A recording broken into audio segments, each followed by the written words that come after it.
Hi, welcome back guys. This is your friend, the Luffy fanfics, back with the amazing fanfiction. This is the second part of What if Luffy ate Logia fruit and master Haki at young age? Now before starting, please give this video a like and subscribe to the channel if you want more videos like this. Now let's get into the fanfic. We need to talk. Usopp whispered to Luffy as the two sat on deck. About what Luffy questioned. About what happened in Kakoyashi village and the fishman I killed. Usopp told him, I can't stop thinking about it. You killed him, Luffy stated, but you regret it? That's good. I don't need a sniper that's first instinct is to kill. I need one that will only kill when needed and only if his enemy is trying to kill him or his friends. Luffy, Usopp whispered with tears following. You don't think I'm a monster? Of course not, Luffy replied. You're someone who protects his crew. You're someone I can trust. Thank you, Luffy, the long-nosed sniper said. I needed this. Get to bed, Luffy told him. I'll take watch. The next day, Nami, Vivi yelled as the orange-haired navigator fainted. Guys, something's wrong with Nami. The crew rushed to the deck and noticed Nami's pale and sweaty face. Sanji picked up the navigator and walked her into the cabin and to her room as the rest of the crew followed with worry present on their face. Vivi was fretting in the corner as she watched Nami try and force the crew to take her outside and make sure they pushed onto Alabasta, even using a newspaper article about how much further Alabasta has fallen in its civil war in hopes Vivi would tell her and the crew to continue. We need to get to Alabasta as fast as we can, Vivi said as she walked towards Nami. And for that to happen we need her to be healthy, so let's find a doctor. Yosh, Vivi, take the pose. Usopp to the crow's nest, Luffy ordered as the sniper left the room. Sanji, you're watching over Nami. Zoro, make sure I don't fall. Fall, Zoro questioned as he watched his captain walk towards his seat on the figurehead of the Going Merry. Why would you fall? I'm going to push myself further than ever before, Luffy told him. I guess now's the perfect time to find out my limit with Kenbenshoku Haki. Luffy took his seat on the figurehead as he closed his eyes and began to stretch out his haki. He could feel the presence of the sea life below the ship, but he had to frown as he couldn't feel any human presence. As he started to push his haki further than he had before, he felt a small flicker, a small presence that he locked onto. Vivi, follow my instructions, Luffy told her as a sheen of sweat coated his forehead. Luffy helped lead Vivi and the crew to their destination as he continued to lock onto the presence. As they got closer, he started to notice that there was more than one person there. His eyes shot open as he felt the first person he locked onto. They were right in front of them. Guys, Usopp yelled from the crow's nest. There's a guy standing on the water. He's not standing on the water, Luffy warned them. He's standing on a submarine. I can feel the people underwater. Do you know where we can find a doctor? Vivi yelled at the man.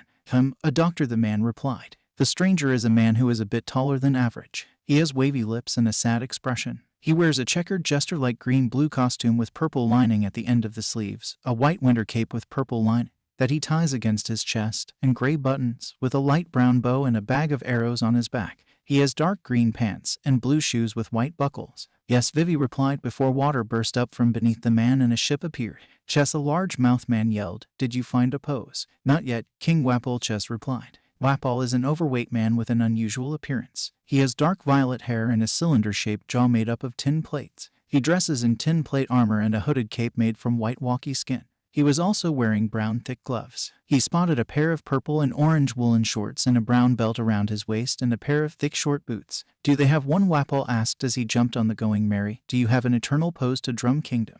Drum Kingdom, Sanji asked as he walked out of the cabin. I guess not, then, the large-mouthed man said.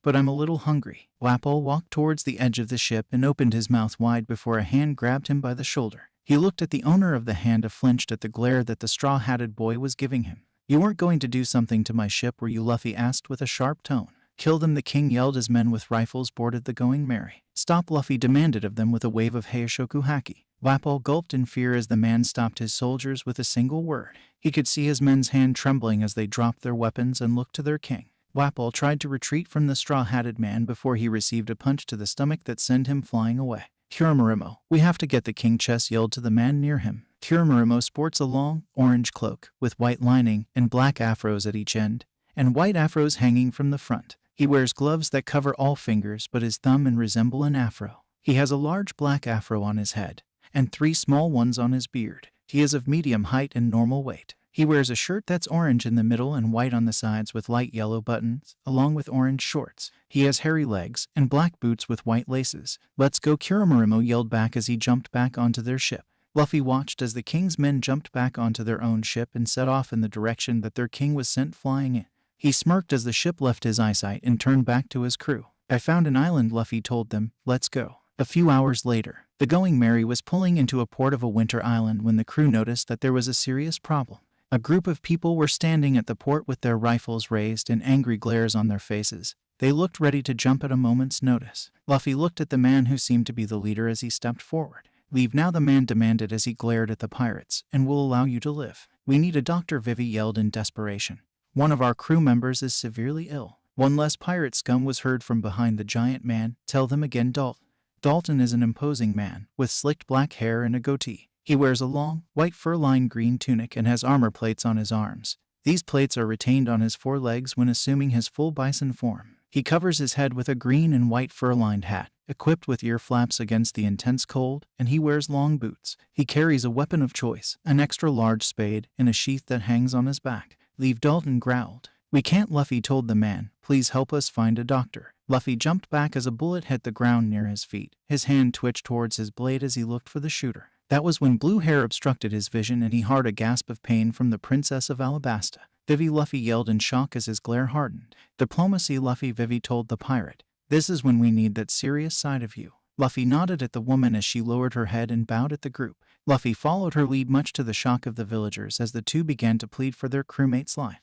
The glares from the villages softened and even the leader looked affected. "Fine," Dalton caved, "but we only have one doctor." "Thank you," Luffy said to the man as he stood up. "Sanji, grab Nami." "I'll go with you," Usopp said as they noticed Zoro fall asleep. "Welcome to Drum Kingdom," Dalton announced as the crew got off the Going Merry. "I'm sorry for the way we met you." "I guess you've had problems with pirates," Luffy replied as he watched the man. "A pirate named Blackbeard attacked recently with a small crew and flattened a village before leaving," Dalton informed them. "Our king Wapol fled with all the doctors as soon as the attack began, and we've been in disarray ever since." "King Wapol," Vivi muttered as the large man looked at her. "Is he a man with a jaw made out of tin plates?" "You've seen him?" Dalton asked in shock. "He was looking for an eternal pose to Drum Kingdom," Vivi informed the man as a scowl appeared on his face. "That's grave news," Dalton replied. "This kingdom is finally recovering, and if he comes back, this kingdom won't recover." The rest of the trip to the man's house was done in silence. The crew could tell that Dalton was in no mood to talk after he revealed that the king fled. They were taken into a small house and Nami was placed on a bed, and Dalton began to tell him about the only doctor that was in Drum Kingdom.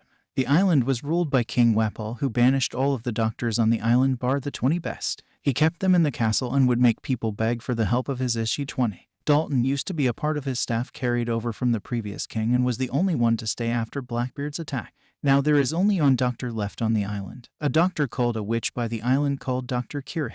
She comes down from the castle at a whim to check for patients, and when she heals them she'd take whatever she'd want.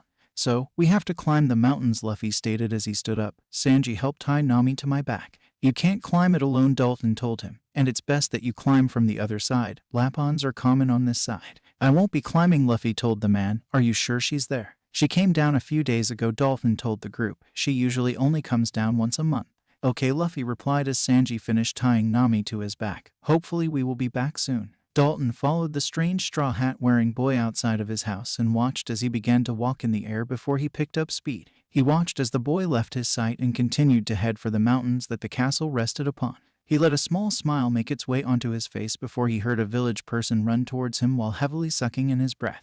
"Dalton, he's back," the man screamed. "Wapol has returned." "Where?" Dalton asked as he placed his hand on his weapon. "Where is he?" "Bighorn," the man told him. "He'll be in Bighorn." Sanji, Usopp and Vivi watched as the man began to shift into a bison and picked up speed. He took off in the direction they believed that Bighorn was in as Sanji let out a sigh. "Let's go," Sanji told them. "That man had a lot of firepower behind him, so he may need our help." "With Zoro, Sub-Zero training," Zoro said aloud. "I guess a swim would work." Vivi's duck Karu watched the strange moss-haired swordsman strip down to his underwear and jumped into the water. He ran over to the edge of the deck and looked for bubbles signifying where the swordsman was. He started to quack and worry as he couldn't find any bubbles, and in a moment of desperation he jumped from the Going Merry. Karu splashed down in the Sub-Zero water and instantly passed out from the cold water. With Luffy, the Straw Hat Boy was cursing at his luck. He had arrived with Nami and entered the castle only to find that it was empty. He had been waiting for a half hour for the doctor and was ready to scour the island for her before he felt the flicker of her presence and something else. He walked out the front of the castle and looked at the two figures that were standing in front of him looking at him warily.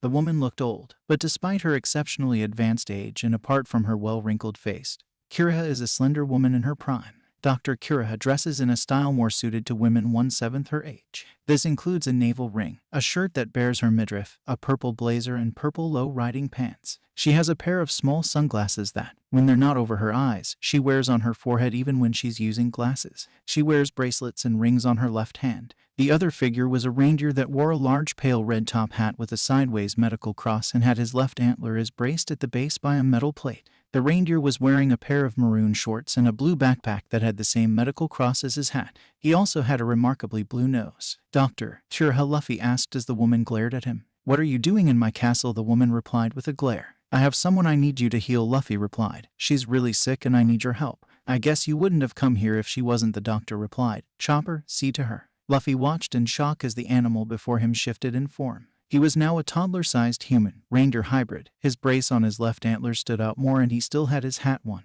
His shorts looked smaller and his nose stood out more. The small reindeer walked past Luffy as he smiled at him. "Devil fruit?" Luffy asked as he looked at the doctor. "Do you know of anything else that could do that?" The doctor replied as she walked inside the castle. "I'll talk fees when I'm done." With Sanji, Vivi and Usopp, the trio had dashed after Dolphin and desired to see if the man needed their help. As they entered the town that Dolphin had ran to, they noticed something was wrong. The townspeople were gasping in shock and a laugh could be heard from coming in front of them. The group of three pushed through to the front of the crowd and saw Wapol and his men laughing over Dalton's bleeding body. "Dalton," Vivi yelled in shock.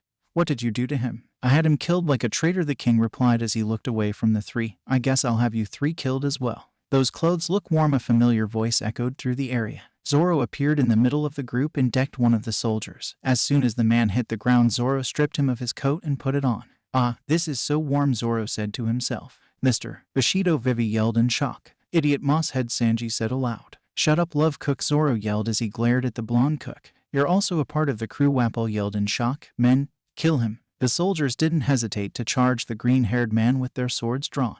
They were shocked to see the man dash at them and zigzag through their attacks. The soldiers stopped as three of them looked at their hands only to realize their weapons were gone. They turned to the green-haired swordsman only to discover that he now held their blade. The villagers could only just see what was happening, but what they could see looked amazing to them. It looked like a dance. The swordsman was decimating the forces that opposed him and it was over in under a minute. The villagers looked at the soldiers and noticed the cuts across their chests and the blood staining the snow crimson. Mosshead Sanji yelled as he stood in front of Chess and Kuramarimo. The fat one escaped, but these two are still here. "Shitty cook," Zoro shot back. "I would have stopped the three of them." As if the cook replied. "Stop ignoring us," the two subordinates of Wapol yelled before they realized their mistake. "Shitty cook, Mosshead," the two yelled at each other. First one to take down their opponent wins. "Don't treat this like a game," Kuramarimo yelled. "He's mine," Zoro told Sanji. "Fine," Sanji replied. "Santoryu Ogi, Sanzan Sekai," Zoro yelled as he held the three blades in front of him and charged his opponent. "Anti-manner kick course," Sanji yelled as he charged his opponent. The villages watched in horror as the two members of the Straw Hat crew attacked some of the strongest fighters in the kingdom and only took them down easily. Zoro charged Kuramarimo while rotating two of the blades in front of him at speed. He ran through the man and appeared behind him as three large cuts appeared on Kuramarimo's body. Sanji appeared in front of Chess and raised his leg 180 degrees and kicked the man in the torso. The man folded over as Sanji kicked him as hard as he could, and by the time he hit the floor his eyes had rolled to the back of his head. "I win," the pair yelled at the same time. "As if." "Guys," Vivi interrupted as the villagers looked at the pair shocked. "We have to help Dalton with Luffy. Join my crew," the straw hat wearing pirate yelled as he chased Chopper through the castle. "You're a doctor and we need one." "Stay away," Chopper yelled as he fled from the strange man. "No," Luffy yelled back as he continued running after him until the both stopped. "Sniff, sniff, Wapol's back," Chopper screamed as he ran towards Dr. Kuraha. "Doctorine, he's back." "Who's in my castle?" a voice yelled from outside as Luffy, Chopper, and Dr. Kuraha walked outside. "You three leave now or I'll have you executed for treason." "This is my castle now," Dr. Kuraha replied. "You're not welcome back." "Damn you, I'll have you all executed as soon as my crew arrive," Wapol yelled before he noticed a flag on top of the castle. "Who put a pirate flag there?" "I did," Chopper yelled. "That is Dr. Hiluluk's flag." "That nutty Dr. Wapol laughed. He killed himself years ago." "Don't call him that," Chopper yelled before he noticed Wapol's arm change into a cannon. "No." Chopper watched in a shocked state as the cannonball neared the top of the castle and Dr. Hiluluk's flag. The flag exploded as the cannonball hit it and smoke obscured the view. Chopper dropped to his knees as tears flooded his eyes. "How dare you!" a voice rang from the top of the castle. "This is the flag of a dreamer." What Chopper whispered in shock as the smoke cleared out and revealed Luffy protecting the flag. "Why?" "Because this is the flag that flies above someone with a dream," Luffy yelled as he dropped to the ground. "Now do you want to deal with this?" "Of course," Chopper replied as he pulled out a small yellow ball. This is a rumble ball. Luffy smiled at the small reindeer before his eyes opened in shock. Chopper had grown into a large beast. He charged Wapol, who just smiled at him and opened his mouth in an attempt to bit Chopper. The reindeer shifted back to his brain point and dodged the attack. He shifted into his jumping point as his feet hit the guard and launched himself into the air. His eyes widened as Wapol's arm shifted once again into a cannon and shot at him. The reindeer quickly transformed into his guard point and took the attack straight on as he dropped to the ground. Horn point, Chopper yelled as he transformed once again and charged Wapol. Rosio Colonnade. Chopper's horn slipped under the fat former king and threw him high into the air. As the man was descending, Chopper shifted into his arm point and waited before Wapol was near the man to launch his final attack, a Kokite Rosio. Chopper punched the king in the stomach with such force a Sakura blossom was left at the place of impact and sent the former king flying.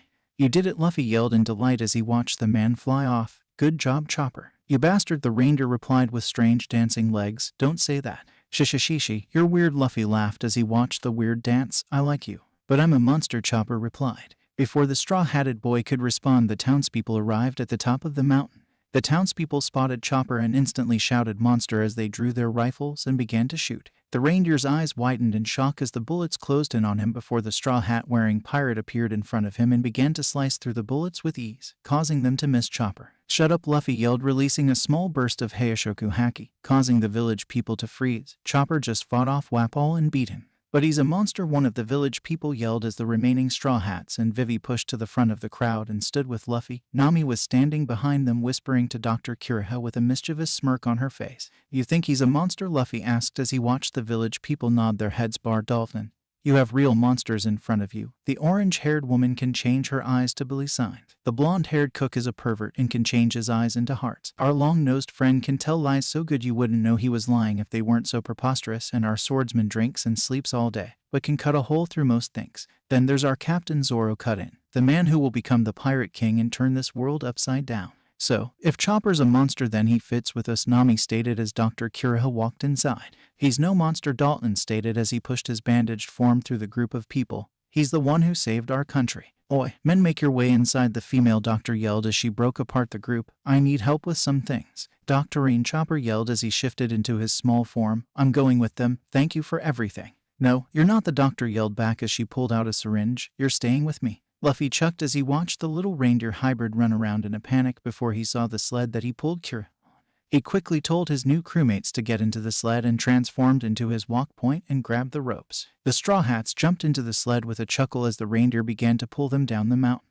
"Good luck, Chopper," Dr. Kiriha whispered to herself. "Now let's hurry up." It was only a few minutes later before she had the armory open from the key the navigator somehow stole. She held a pink liquid in her hand and ordered them to point the cannons to the sky as she noticed the small pirate ship begin to head out. "It's time, you old fool," the woman said as she ordered the cannons to be fired. With the Straw Hats, the crew had just set out for Alabasta when they heard the cannons fire and turned around in a fright. Chopper had tears flowing from his eyes as he watched the pink cherry blossoms fall onto Drum Kingdom, not knowing it would forever be different. "Thank you, Doctorine," Chopper whispered to himself as he looked at Nami. "Let's check out that bite." "What do you mean by that?" Sanji asked as he looked at the small reindeer. "I'm a doctor," Chopper replied. "What?" most the crew yelled in shock. Later with Dr. Kiriha and Dalton. "This kingdom is going to be forever different," Dr. Kiriha told Dalton. "And it's time for you to take your place as king." "I can't be king," the man replied. "This village needs me as a protector and I've already failed that." "Dalton, Dr. Kiriha," a man yelled as he ran towards them. "I forgot something that you need to know."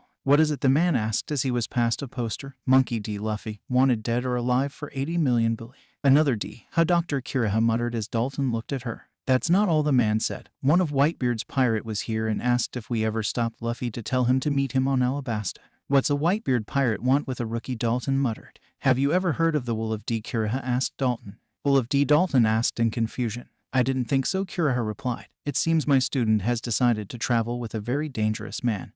He reminds me of Gol D. Roger." "Don't you mean Gold Roger?" Dalton questioned. "Is that what they are calling him today?" Kiriha muttered as she looked out at the sea. Move list: Kenbenshoku Haki, Observation Haki, Heishoku Haki, Conqueror's Haki, Santoryu Ogi, Sanzen Sekai, 3-sword, blade style secret skill, 3000 worlds, anti-manner kick course, Rosio Colonnade, Cherry Blossom Colonnade, Kokite Rosio, Carving Hoof Cherry Blossom. It had been 5 days since the crew had left Drum Kingdom.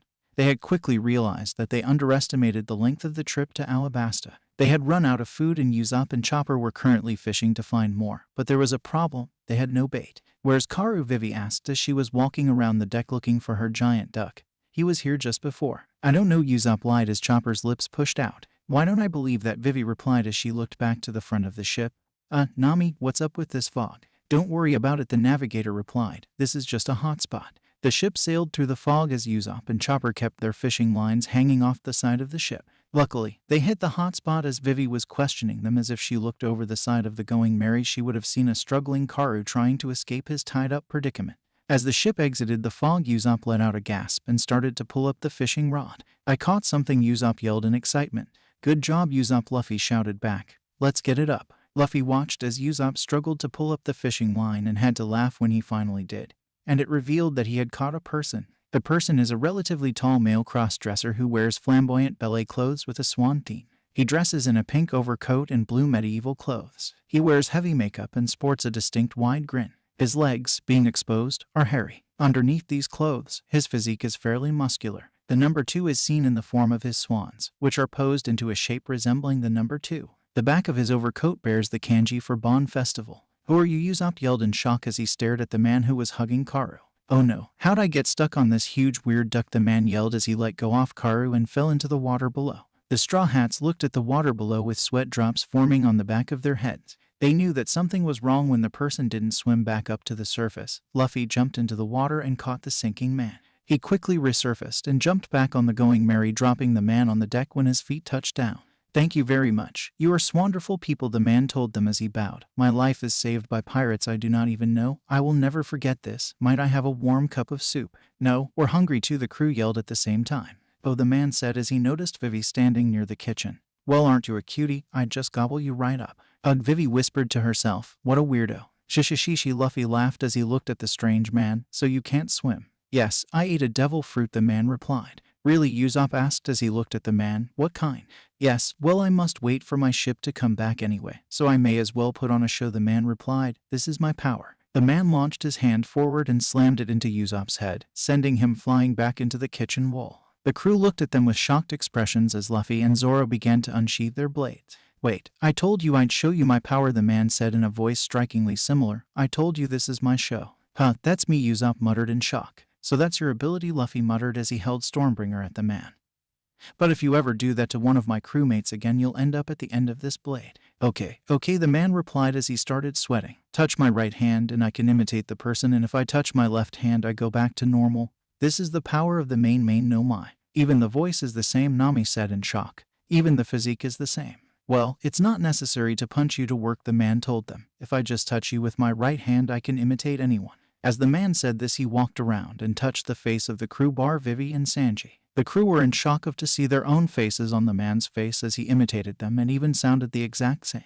"I can even show you their body," he said as he imitated Nami and pulled his shirt off, revealing Nami's chest to the crew. "Stop it," Nami said as she slammed her fist into the man's head. "Ouch," the man cried as he held his head. "I'm sorry, but that's all I can show you." "You're awesome, Luffy," Usopp and Chopper cried. "Do some more." "Very well," the man cried as he started to dance like a ballerina. He changed his mind so easily, Zoro muttered to himself. "I've also got perfect memory," the man told them as he started to shift through different faces. "Every face I ever touch, I will never forget one." What Vivi muttered in shock as she saw a very familiar face. "Ridiculous," Zoro whispered as he watched the man change faces. "Hey, there is a ship coming this way," Nami told them as she pointed at it. "Is it yours?" "Oh me, is it time to leave already?" the man said. "Do not be sad, my babies. Separation is inevitable, so never forget me." "Bye," the crew yelled as they watched the man. "Length of time means nothing to a true friendship," the man cried as he jumped back onto his ship.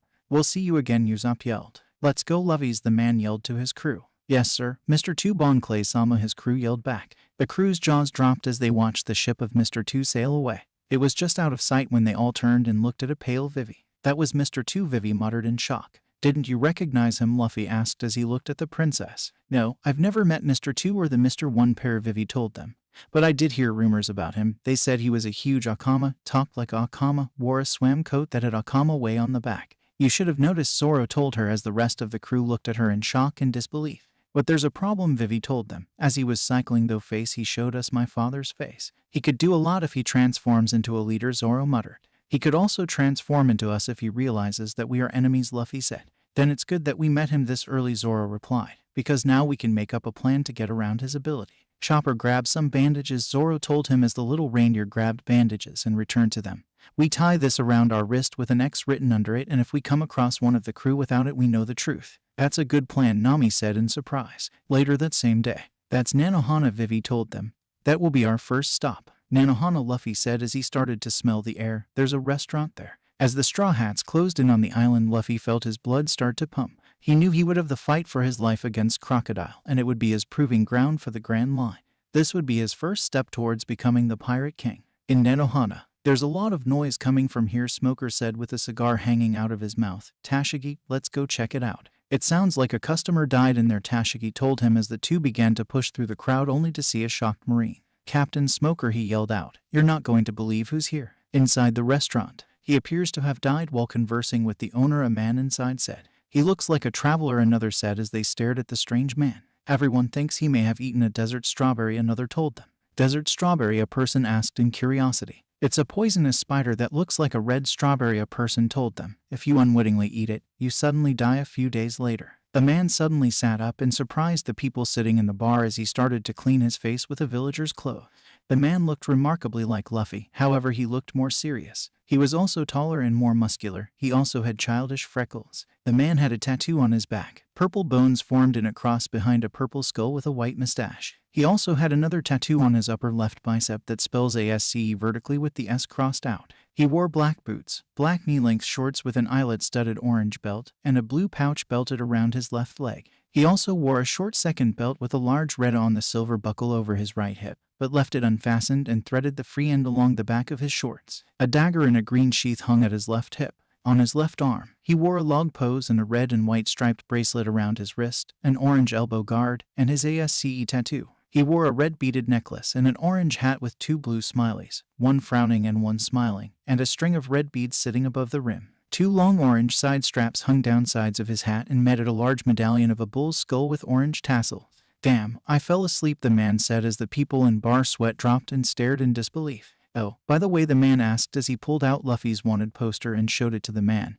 Has this guy come into town? He always wears a straw hat. You don't seem to have a problem eating in town, a voice cut into the conversation. Now what does the commander of the 2nd Division of the Whitebeard Pirates want in this country? Portgas Diaz. The people in the restaurant recoiled in shock at the name Whitebeard, the world's strongest man. Some were screaming in terror and running away from the man belonging to that crew. Others just couldn't believe that a Yonko's subordinate was in their country. I'm just looking for my little brother, Ace replied with a large smile. With Luffy, the Straw Hat Pirates had just made port when Luffy jumped of the ship in a quest for meat. He ran through the streets following his nose for meat as he screamed and terrorized the nearby townspeople. He found the scent he was smelling as he pushed through the crowd and rocketed into the restaurant and knocked the two people sitting down through the wall. I want all the meat you have and some water, Luffy told the barkeep as he slammed a pile of bully down on the bar. You should run away, the barkeep told him. Don't worry about that, Luffy told him. I'm just looking for delicious meat. If you say so, the barkeep responded as he started to pile up meat on Luffy's plate. This is delicious, Luffy told the man as he started to shovel the meat into his mouth.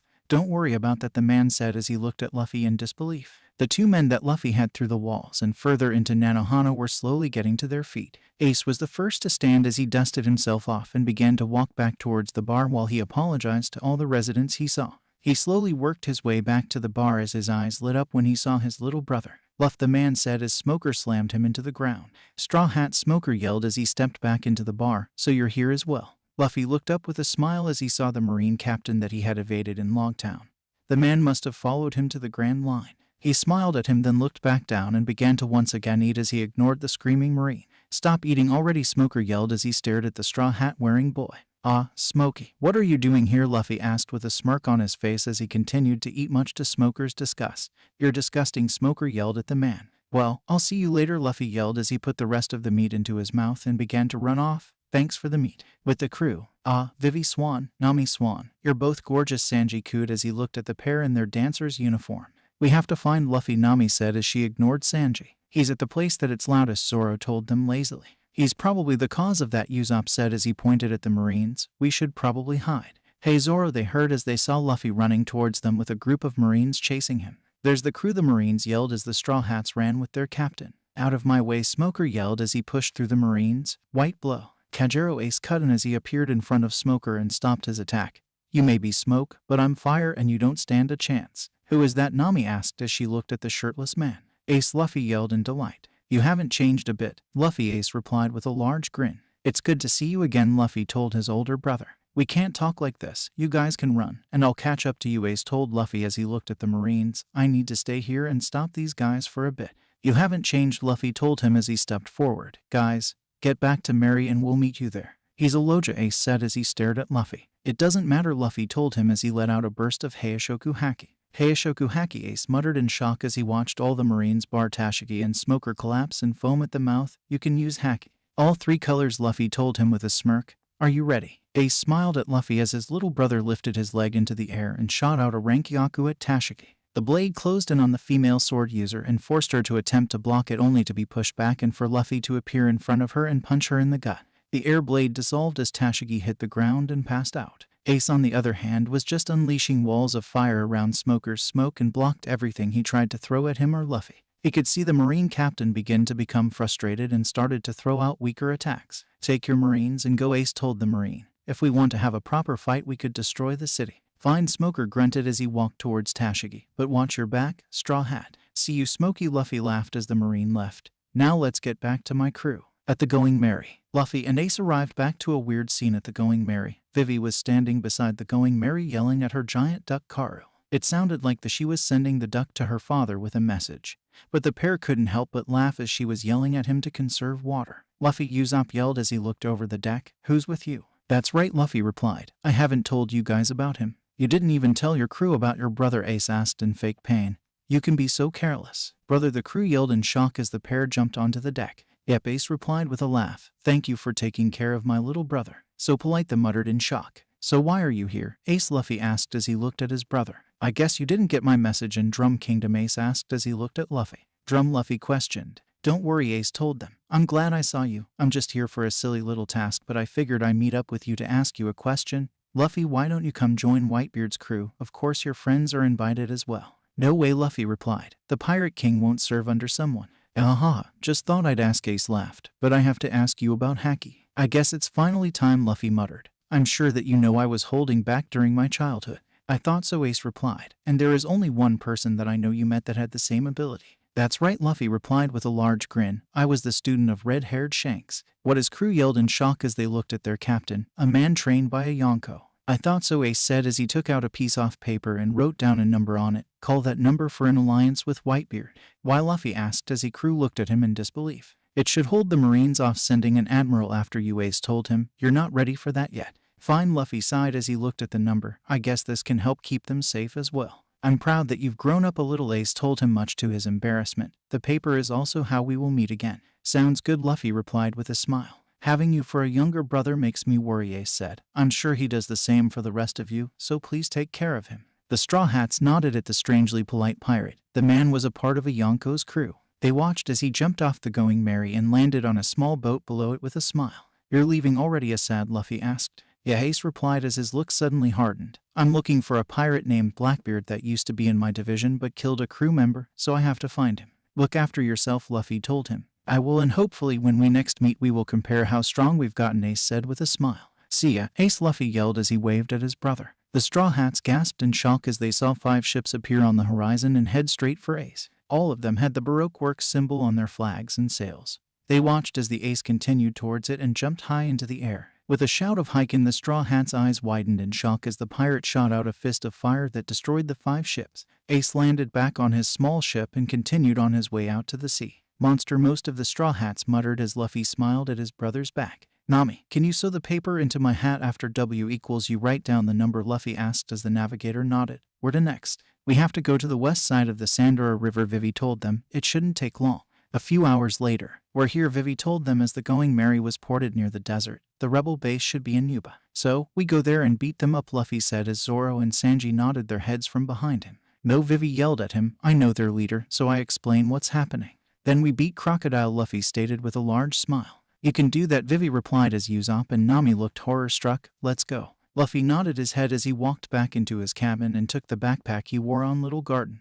He places it over the robes Sanji had bought the crew, and makes sure his devil fruit was still inside it. On his way out, he saw Nami and Usopp talking to each other as the long-nosed sniper handed the orange-haired navigator a new pole to use. The crew jumped of their ship and landed on the rocks next to it. As they landed on the rocks, a bunch of dugongs leapt out of the water and surrounded them. "Oh no, the Kung Fu dugongs," Vivi said in shock. "How did I forget to warn you about them?" "Don't worry, I'll get rid of them," Usopp told her as he puffed out his chest and threw a punch at the closest. "Don't do that," Vivi yelled as she watched Usopp get quickly defeated by the dugong. "At least he didn't beat them."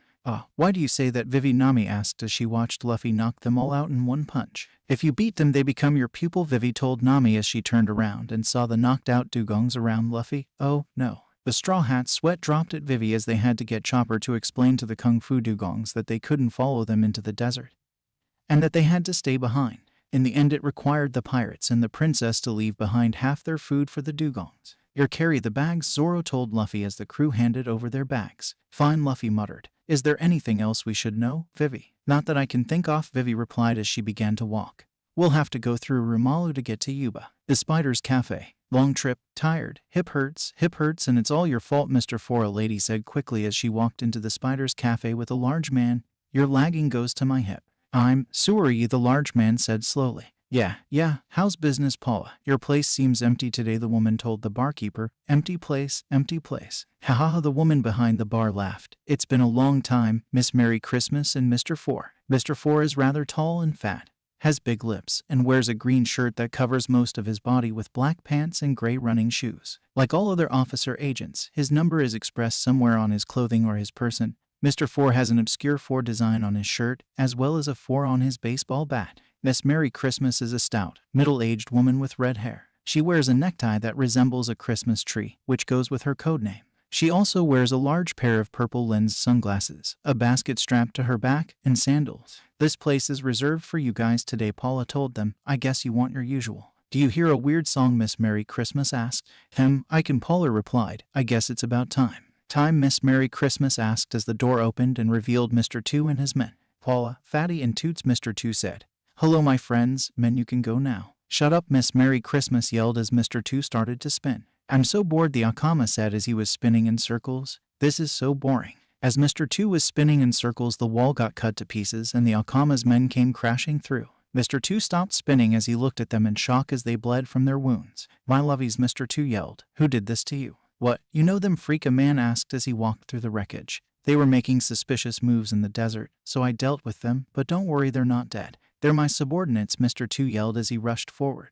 The Akama charged forwards and kicked the man that broke into the room. Surprisingly, the man didn't flinch as he took the kick straight to the chest. Mr. Two started to dish out rapid kicks as the man started to dodge each one and then threw a punch. Mr. Two bent under the punch as charged at the man once again as he delivered a brutal kick to the other's chest. The man went flying backwards and into the wall. As he hit the wall, he put his hands behind him and it seemed to cut the wall apart. "What the?" "He slipped through the wall," Miss Merry Christmas said in shock. "No, don't tell me he broke it." "I think you have a death wish," the man growled out. "Mr. One, stop this," Paula demanded as she stood in front of the man. "Move, Miss Doublefinger," Mr. One told Paula, much to the shock of the rest of the people there. Mr. One is a tanned man with long, thin limbs and fingers. He is tall and very muscular, and his head is shaven. His most striking feature is probably the black unibrow, right over his round eyes. He has big lips and the archaic Japanese symbol of the number 1 tattooed on his torso. He wears an oriental-looking attire consisting of a sleeveless dark coat with golden edges and white motifs on the front, over very loose beige pants held up by a white sash around the waist, with some light brown fur sprouting from it.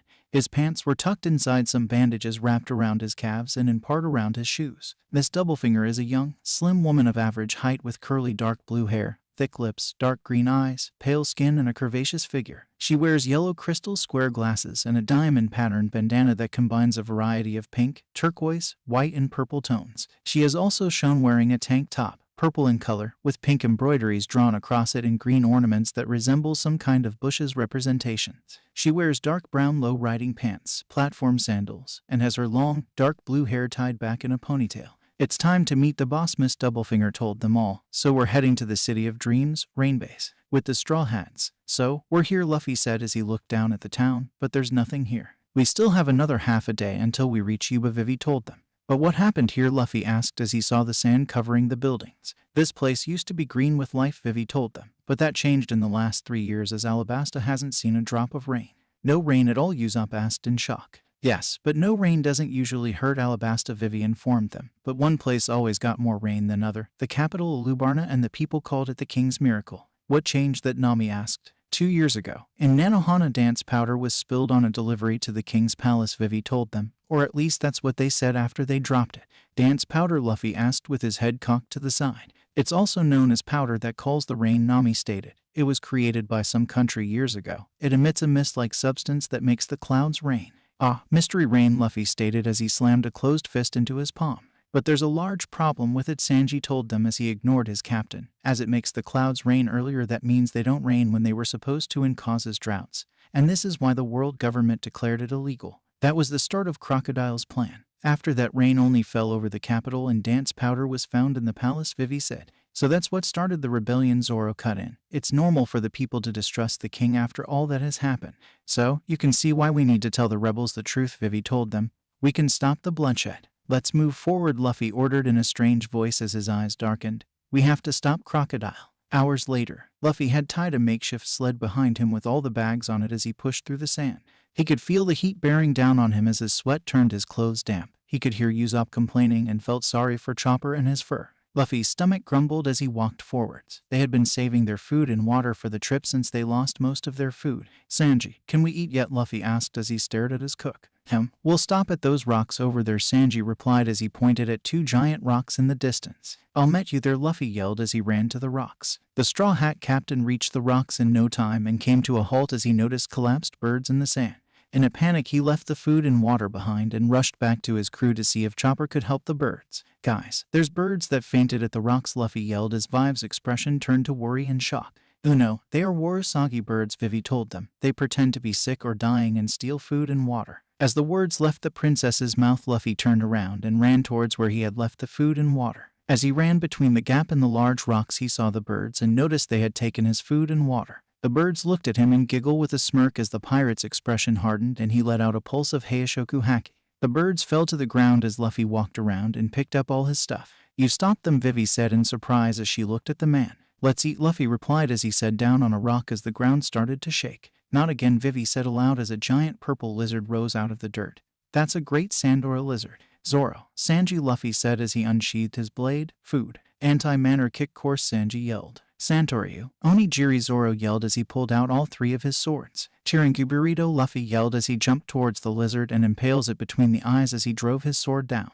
Monsters, Usopp whisper in shock and awe and the lizard fell to the ground. I'll have it ready soon, Sanji told them as he started a fire. As the cook of the Straw Hats began to cut the meat off the giant lizard, he noticed something struggling to get out of its mouth.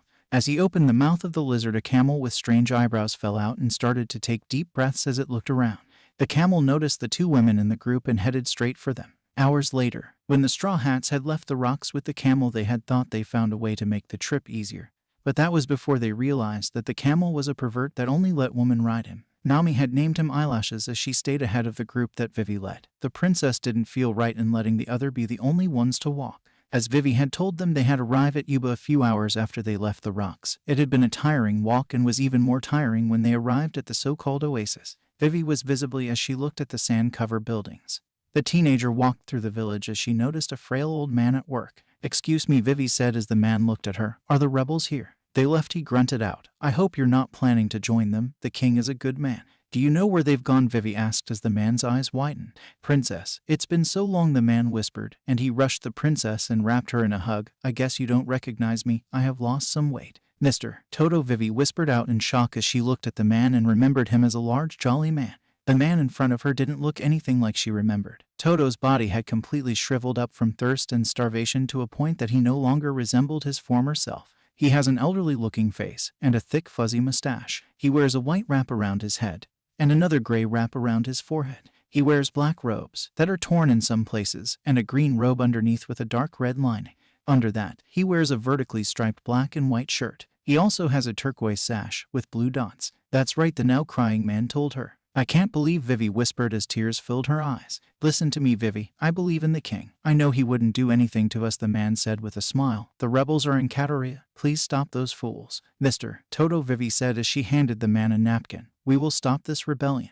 Thank you, the man cried. You can stay here for the night. Later that night, as the night rolled in, most of the Straw Hats had retreated to where they would be sleeping. Vivi couldn't help but laugh at the crew she now called friends. The way they acted out of battle was like children. Pillows went flying through the room as they started a pillow fight. Sanji was offering to share a bed with her and Nami hit him in the head. All that was missing was the captain, who was still with Toto. Luffy was speaking to the old man as he watched him dig with determination.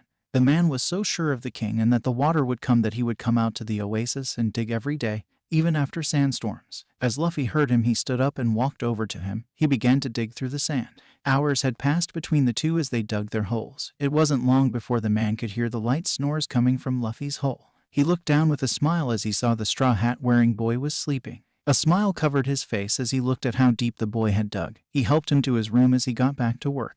Next morning, please take this, Toto told Luffy as he handed over a small barrel of water. You found water? Luffy asked as he took it from him. Are you sure you can let me? Of course, you found it after all, Toto said with a small smile. This is from your hole. Then I'll take it, Luffy replied with a smile. We'll see each other again. Hopefully, Toto replied. Good luck. The Straw Hats walked out of the village together as they were deciding their next destination. As soon as they were out of the sight of Toto, Luffy sat down as his crew rounded and looked at him in surprise. Hey, what are you doing? Nami yelled as Luffy leant backwards. What's wrong, Luffy? Vivi asked as she looked at the captain. I quit, Luffy told her as he let out a sigh. You quit? Vivi questioned. What do you mean by that? Vivi, Luffy stated as he looked at the woman. I want to beat Crocodile. What? Vivi whispered in shock. If we stop the rebellion, will we stop Crocodile? Luffy asked. We can't do anything if we go to their new base. We're pirates. You'd be better off without us. Well, Vivi began as Luffy began to talk again. You just don't want anyone to die in this war, Luffy stated. The people of your country, us or anyone else.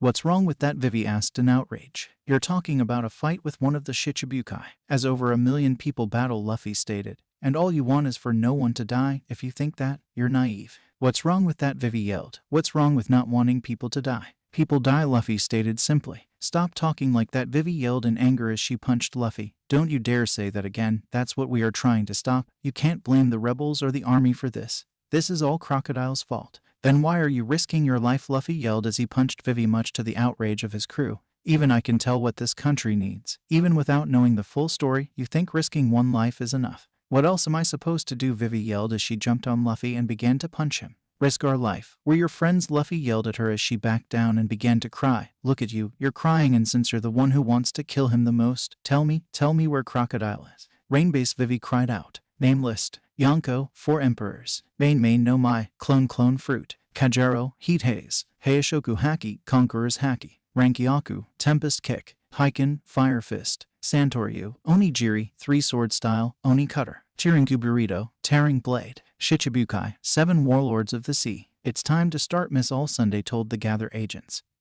So now let me introduce you to your boss. Until now, I have acted as a private face, the man stated, but there is no more need for that, do you understand? It's about time, Mr. 2 said. Plan Utopia, the man told them. This is the final plan of Baroque Works. Crocodile, the agents yelled in shock. Crocodile is a tall man with a wide chest, broad shoulders, muscular arms and legs, and a thick neck. He has pale skin and nape-length black hair which is kept neatly slicked back. Crocodile has various battle wounds, most notably a long stitched scar at the bridge of his nose that stretches across his face and a large hook made from a tough gold alloy in place of his left hand.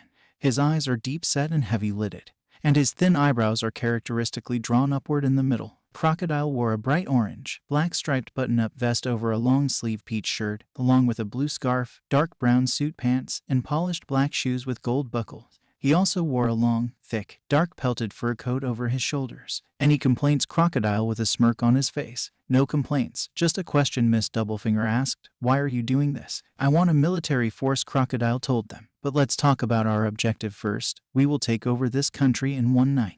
Operation Utopia, Mr. 2 said. I would appreciate it if I was let in on this operation, Mr. 3 cut in. How did you get here? Miss All Sunday asked in shock. I've been following you since Spider's Cafe, Mr. 3 told them. But boss, please listen to me. I may have failed to complete my orders, but I want one more chance. Failed to complete your orders? Crocodile growled out. What do you mean by that? I'm speaking about the fact that I let the Straw Hats escape, Mr. 3 told him. You let them escape, so they're still alive, Crocodile yelled in outrage. But you told me on the Den Den Mushi that you had killed them. Den Den Mushi, Mr. 3 questioned. I never used the Den Den Mushi on Little Garden. What Crocodile said in shock. At least I know why the unluckies never returned. You at least managed to take out a few. Not exactly, Mr. 3 replied in terror. What Crocodile yelled in frustration. It was misinformation, Mr. 3 told him. There were actually 4 pirate escorts. Why, you, Crocodile roared. Zero-chan. What's going on here, Mr. 2 asked as he stared between the two men. Mr. 3 had reported that he killed these pirates, Miss All Sunday stated as she placed pictures on the desk. I met these people, Mr. 2 told the group in shock. I met them the way here. Mr. 2 shifted between all the appearances of the pirates that he had met. He got the pictures taken of all their faces as Crocodile explained that they were the only other people who knew his true identity. Mr. 3 stared in shock as he watched and heard the proceedings and decided to beg for the man's forgiveness. The agent stared in terror as Crocodile wrapped his hand around Mr. 3's neck and shriveled up his skin by draining the water from his body. He walked over to the railing near the table they were sitting on and threw the man down into a room as he knocked on the glass nearby. Now that's done for. We have to make sure these pirates don't meet the rebels, Crocodile told them. They are the only ones that have the ability to stop this rebellion. So make sure the billions and millions know to exterminate them in sight, and after you are finished with your orders you will do the same. The Straw Hats. Unbeknownst to the Straw Hats, they had arrived too late to stop the agents of Baroque Works from leaving to fulfill their orders. As the Straw Hats entered the town, they decided that Luffy and Usopp would be put on water duty. Before the duel left for the closest tavern, Usopp handed Nami a package containing 3 metal bars. After he handed it to her, he started to sprint into the town with Luffy. The pair entered the tavern closest to the entrance of Rainbase as the long-nosed sniper called for water. The duo sat down next to people at the bar and began to chug a barrel of water each before they heard some familiar voices. As the pair slowly turned their heads to the left, they noticed Smoker and Tashigi of the Marines, and in their haste to leave they spat out the water at the pair, soaking them. The Straw Hat pair picked up the barrels of water next to them and began to flee the bar as Smoker and Tashigi rose to their feet. The Marine pair began their chase as Usopp and Luffy left the bar and began to chase the 2 pirates through the streets of Rainbase. As Luffy and Usopp ran from the 2 Marines, they noticed the rest of the crew, bar Chopper, resting and ran towards them as the crew noticed. As the Straw Hats regrouped together, bar Chopper, more Marines burst onto the scene and kept up with Smoker and Tashigi in pursuit. As the pirates ran through the streets, they began to notice the looks they were getting from nearby people, men and women who looked suspiciously like bounty hunters. As the bounty hunter rose to their feet, Luffy made a decision. Vivi, where's Crocodile? Luffy shouted at the princess. There, Vivi yelled back as she pointed towards a pyramid-shaped casino with a crocodile on top.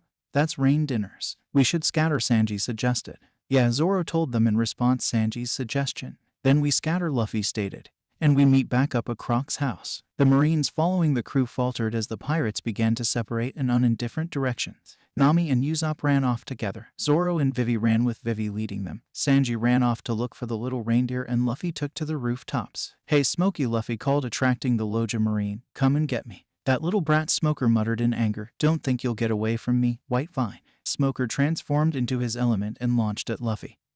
He began to wrap around the straw-hatted boy. As the smoke began to wrap around his body, Luffy coated his right hand in Busoshoku Haki. As the Marine captain's hand formed out of the smoke, Luffy grabbed it, stopping the Marine in his tracks. Luffy threw the Marine over his shoulder and down towards the road as he continued to flee from the group of Marines and the billions from Baroque Works. As the straw-hatted pirate ran toward Rain Dinners, he soon noticed Nami, Usopp, and Zoro standing in front of the casino. Looking over his shoulder, he could see that Smoker was still in pursuit of him. Hey guys, Luffy yelled as they looked at him. Smokey's still chasing me, let's go inside. The Straw Hats that were outside of the casino led the charge as they burst through the door with the Marine captain hot on their heels. The group ran straight through the security guards, knocking them out as they did. As they continued to run amok in the casino, they noticed the security leading them into the VIP area.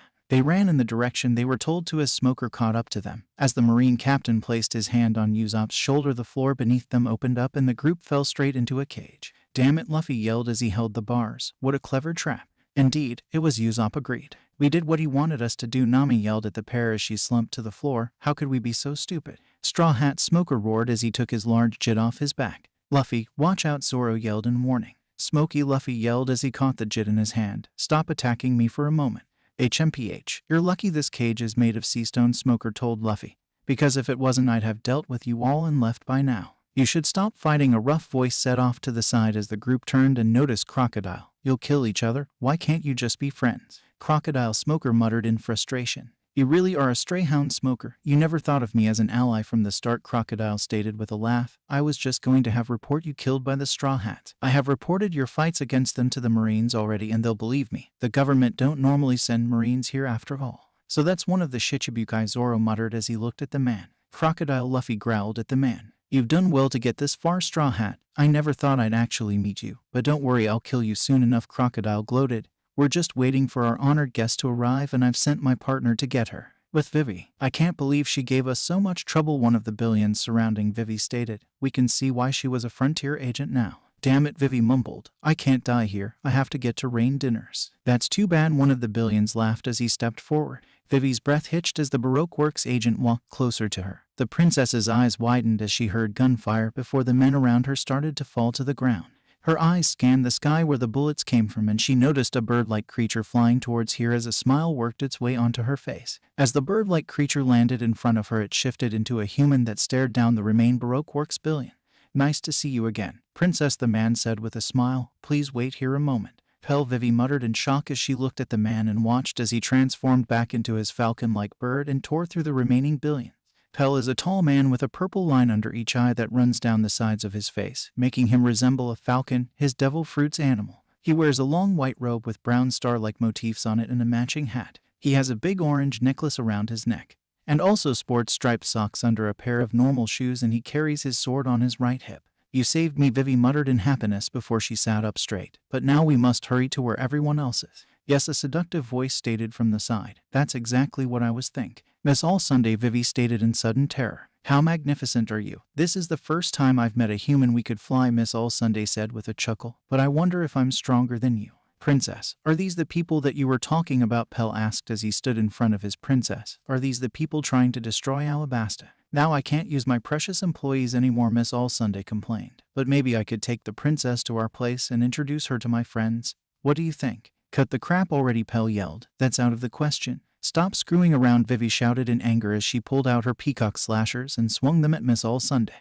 Oh my, Miss All Sunday said calmly as she stopped the attack. Princesses shouldn't be so unladylike. How dare you do what you did to Igaram, Vivi screamed in hatred. Igaram, Miss All Sunday questioned. Ah, you mean Mr. 8. You did something to Igaram, Pell asked in fury. What are you so angry about, Miss All Sunday asked. Isn't it the same thing as you did to my subordinates? Ah, Vivi screamed as Miss All Sunday lifted her up and Pell stepped forward but faltered under a glance from the woman. What a joke, Miss All Sunday laughed as she thrust her hand through Vivi's chest. Princess, Pell yelled in worry. Damn you, I'm going to turn you into Alabastan sand. Pell shifted into his half-falcon form and shot at the woman as she laughed at him. He heard the woman whisper Tres Flores. 3 arms appeared on his body, 2 on his back and 1 on his chest. The 2 arms on the shocked man's back wrapped around his wings, causing him to fall to the ground as the hand on his chest wrapped around his beak. Pell, Vivi yelled, shocking the man. Princess, you're fine, Pell muttered in shock as he noticed no blood on her. I was just having a little fun, Miss All Sunday laughed. You have a power, Pell questioned.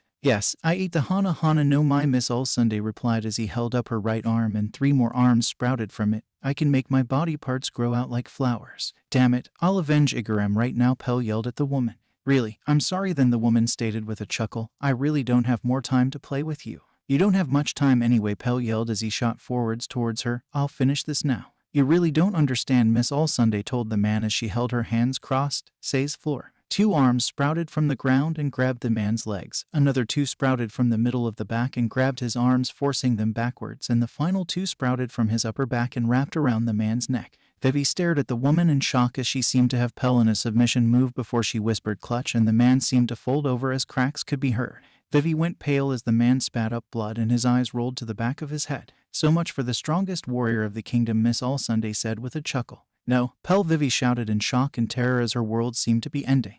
Now shall we go, Miss All Sunday asked. This can't be happening, Vivi whispered in shock. The boss is waiting for you, along with your friends, Miss All Sunday informed the woman. They're at rain dinners, in a cage, with Luffy, Zoro, Usopp, Nami and Smoker. Sanji expression, Luffy said to Usopp as his eyebrow curled and his hair covered the left side of his face as he pretended to smoke. Luffy, did you eat all the meat again? Be serious, Nami cried as she hit the 2 boys. How can you be so relaxed in a situation like this? It's not like we can escape, Luffy explained. Simplify. That's why you should be taking this seriously. We could die, Nami yelled with shark-like teeth as she turned to Zoro. And how can you be sleeping? What Zoro grumbled as he opened his eyes. Is it morning already? It's already been morning, Nami yelled in annoyance. What a feisty little girl, Crocodile laughed as he watched the orange-haired navigator. You better take this time to compose yourself, the woman yelled at Crocodile. Once we get out of here, Luffy will kick your ass. Haha, you seem to have a lot of trust placed in you as captain. Trust, Crocodile laughed.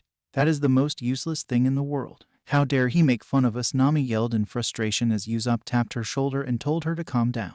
Crocodile, Vivi yelled as she entered the hidden base escorted by Miss All Sunday. Vivi the Straw Hats yelled in shock. Well, hello, Vivi, Princess of Alabasta, Crocodile greeted with a large smile. No, Miss Wednesday, you have done a wonderful job of escaping my assassins. Of course, I'd come from anywhere, Vivi shouted back, if it means I can watch you die, Mr. Zero. It's your worthless country that's going to die, Crocodile replied with a serious expression. If you weren't here in Alabasta, the country will be in peace, Vivi yelled as she escaped Miss All Sunday's grasp and leapt at Crocodile with her peacock slashes being pulled out. Wait, Vivi, Luffy yelled from the cage. Unlock this first. Peacock string slasher, Vivi yelled as she swung it forward and cut Crocodile's head from his body. What, Usopp yelled in shock. It's not over yet, Smoker stated. Simplify. Are you satisfied? Miss Wednesday, Crocodile's voice rang out as he reformed behind Vivi. If you lived in this country, you should know about my Suna no Mai. Maybe I should turn you into a mummy. No, Vivi, Usopp yelled in shock and disbelief. Damn it, Luffy yelled in frustration as he slammed his fist into the cage.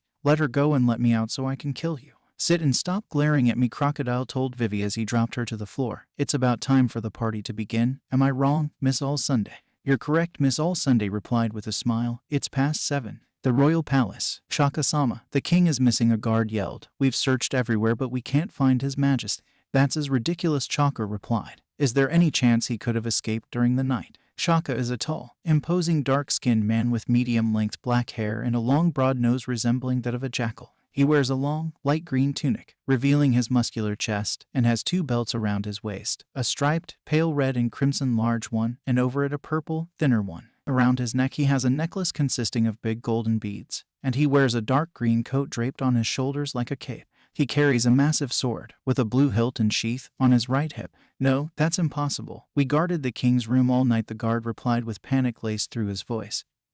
He couldn't have got out without one of us seeing him. Then how did he disappear from his bedchambers? Chaka boomed. I don't know, sir, the guard replied. It's time to depart the castle, Chaka yelled. We have to search all over the city. Yes, sir, the guards yelled as they left the castle. Damn it, we need Pell, Chaka muttered in frustration. Searching for people is his forte, but he is scouting in Rainbase right now. Chaka-sama, the king, a guard yelled as the large man turned towards him. Did you find him? Chaka demanded as he stared at the guard. Yes, well, in a way, the guard stuttered out as he told Chaka what he had found out. No way, the large man muttered out in disbelief and shock. Katoriya Town, Rebellion Headquarters. Koza-san, please wait. We'll come with you, a rebellion member yelled as a man speed out of the headquarters on a house. This man was the childhood friend of Nefeltari Vivi and the leader of the rebellion, Koza. Koza is a young blonde man that wears purple-tinted glasses and has a scar on his left eye. He wears a blue scarf around his neck, a dark purple jacket that was going all the way down to his ankles, a white shirt with an ornament of some sort hanging on his neck, black pants, and a yellow sash around his waist. Why is this happening so sudden? Koza mused as he ignored his men's pleas.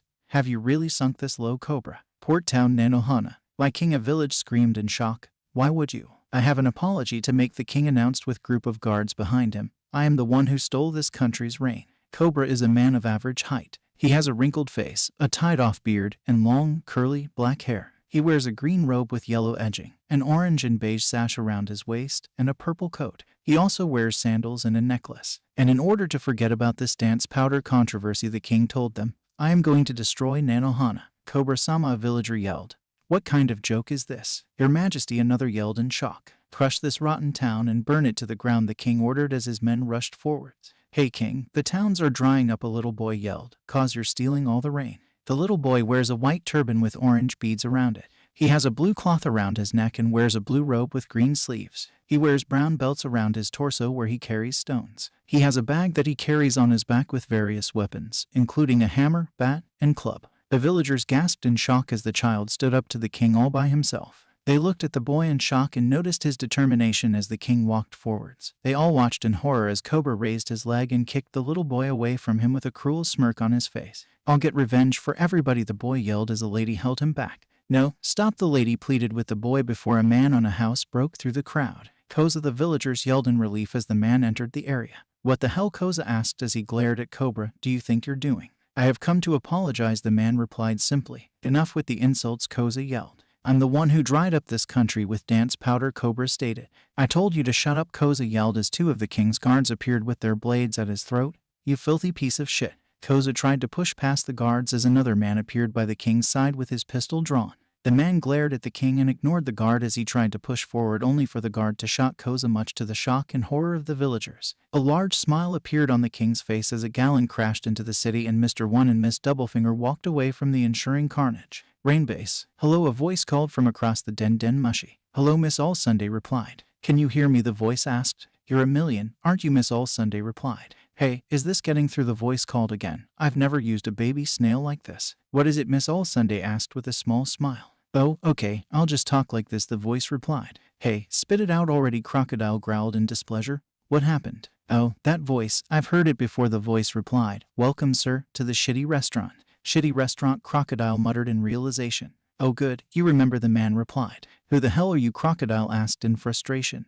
I'm Mr. Prince, the man told Crocodile. I see, Mr. Prince, Crocodile stated. And where are you? Now, I can't tell you that, Mr. Prince replied. If I do that, you'll come and kill me. I'll kill you, Crocodile growled out at the mocking man as he heard a gunshot. Hello, what should I do with this weirdo, a different man asked. Where are you, Crocodile asked with a smug smirk. I'm at the front gate of the casino called Rain Dinners, the man on the den mushy told Crocodile. Kiwaha, Crocodile laughed. Fine, let's go to the front gate. Are you sure that's wise, Miss All Sunday asked. The millions still don't know who their boss is. I'm just going there to see what's happening in front of my casino, Crocodile replied with a smug smile. Crocodile gave the Straw Hat Pirates and Marine Captain Smoker one final look before knocking out Vivi and opening up a hole in the wall. He fled the room.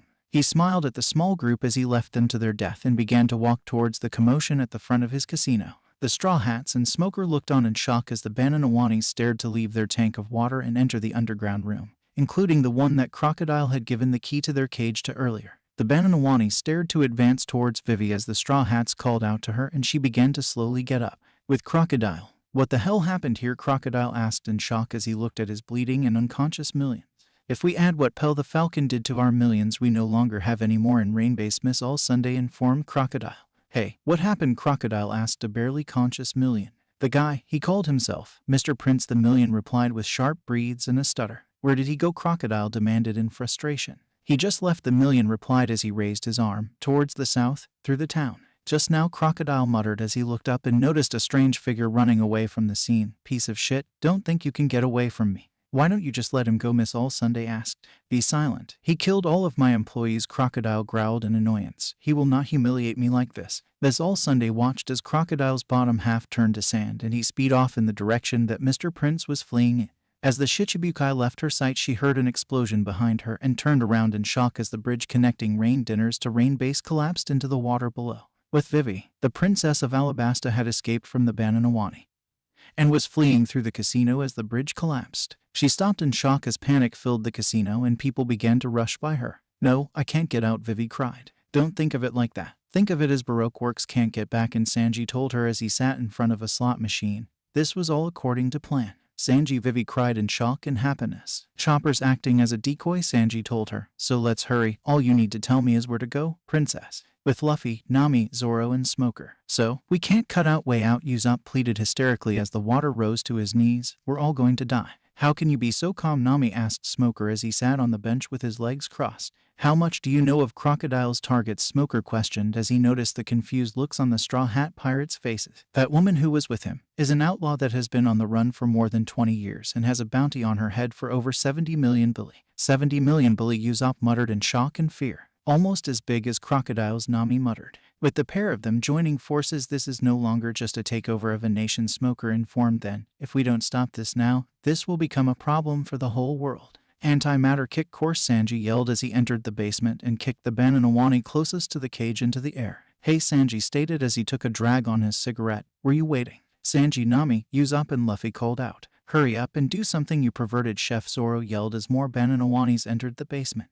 The third on that entered has the key, Smoker stated as the pirates looked at him in shock. The growl is the same one that ate the key. Sanji smirked at the Marine captain as he rushed toward the gator. He once again unleashed his antimatter kick course on the Bananawani. As the Bananawani's back bent around Sanji's foot, the giant gator spat out a large white ball that shocked the group. As Sanji went to inspect the ball, more of the Bananawanis surrounded the Straw Hat's cook. Smoker watched on in interest as the blonde pirate was easily dispatching the beast. Freedom, Mr. 3 yelled as he broke out of the white ball. Aha, I survived. I thought I was a goner. We don't need a key, Usopp muttered as he looked at the strange man. Sanji, force him to get us out of here. It wasn't long before a battered and bleeding Mr. 3 was pushing a duplicate key into the sea stone cage and opening it up for the pirates and Smoker to escape. As the Straw Hats and Smoker escaped the cage, the walls surrounding the basement finally collapsed due to all the fighting and flooded the basement.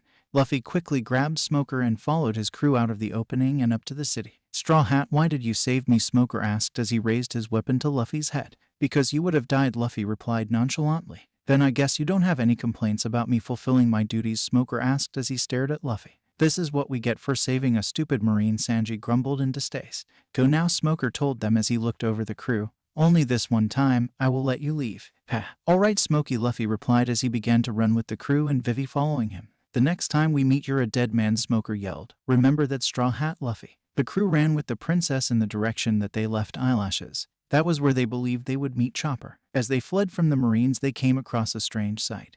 Their little doctor was sitting on the head of a large crab with eyelashes behind him. Luffy and Usopp looked at the crab with a twinkle in their eyes as they all jumped on the crab and began to take off towards the capital of Alabasta. As the crab rushed across the desert, Luffy felt his Kenbenshoku Haki flare up and warn him about an incoming threat. He looked out at Rainbase and noticed an angry crocodile closing in on them as he stretched his arm out with sand.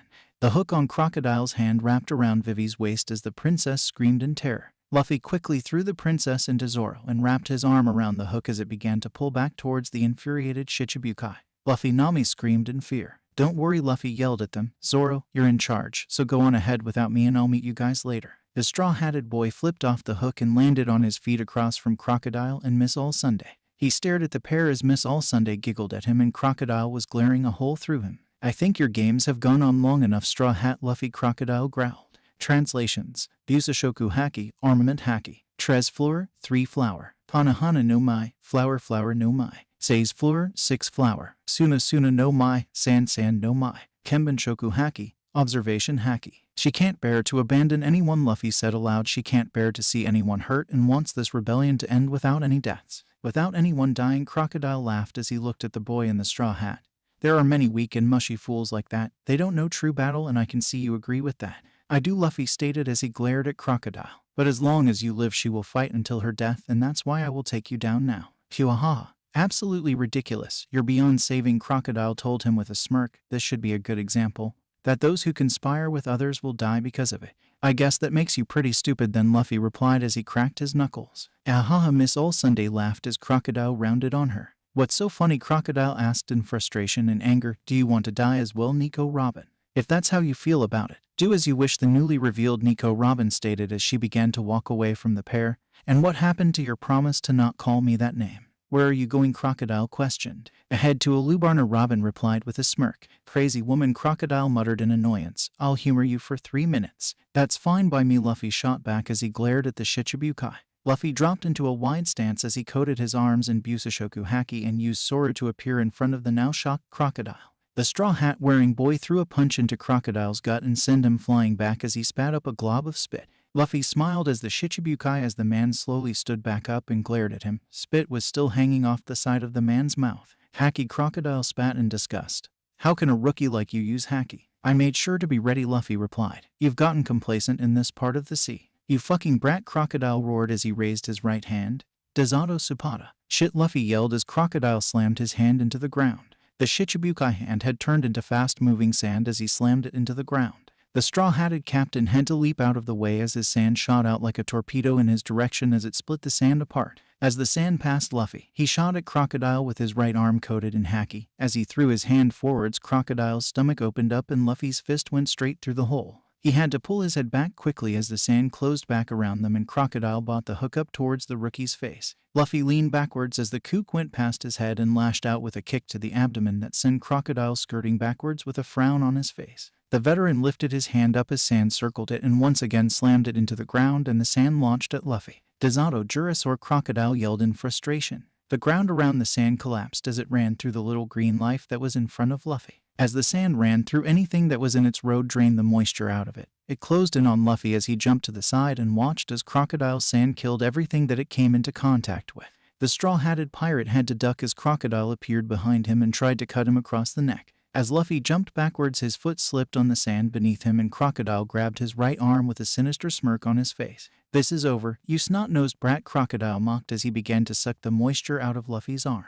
"Shit," Luffy muttered in pain as he coated his left fist in haki and punched the Shichibukai in the face, making the man let him go. Luffy grabbed the small water bucket that he had received from Toto and took a gulp out of it, which shockingly returned his arm to normal. As he forced his way to his feet, the sand started to shift underneath him and encased his feet, keeping him stuck to the ground as Crocodile laughed. "Not as ready as you thought." Rookie Crocodile laughed while mocking the boy. "This is the end." "No," Luffy screamed as the sand started to suck him in. "Now, I'm going to take my country," Crocodile stated as he walked away from the boy. "This isn't over," Luffy screamed as the sand reached his waist. Luffy started to coat his body in haki and was struggling to push out of the sand that was sucking him down. He started to use Jeppo to slowly force himself out of the sand. He was slowly but surely getting out of the sand when he felt arms grab him. He looked up and nearly sighed as he noticed Miss Allsunday standing on the edge of the sand with her arms crossed and a smile on her face. "I thought you left," Luffy simply stated. "Why do you fight?" Miss Allsunday asked in curiosity. "All of you who carry the name of D. Just what in the world are you?" Miss Allsunday thought as she looked down at the rookie who stood up to Crocodile.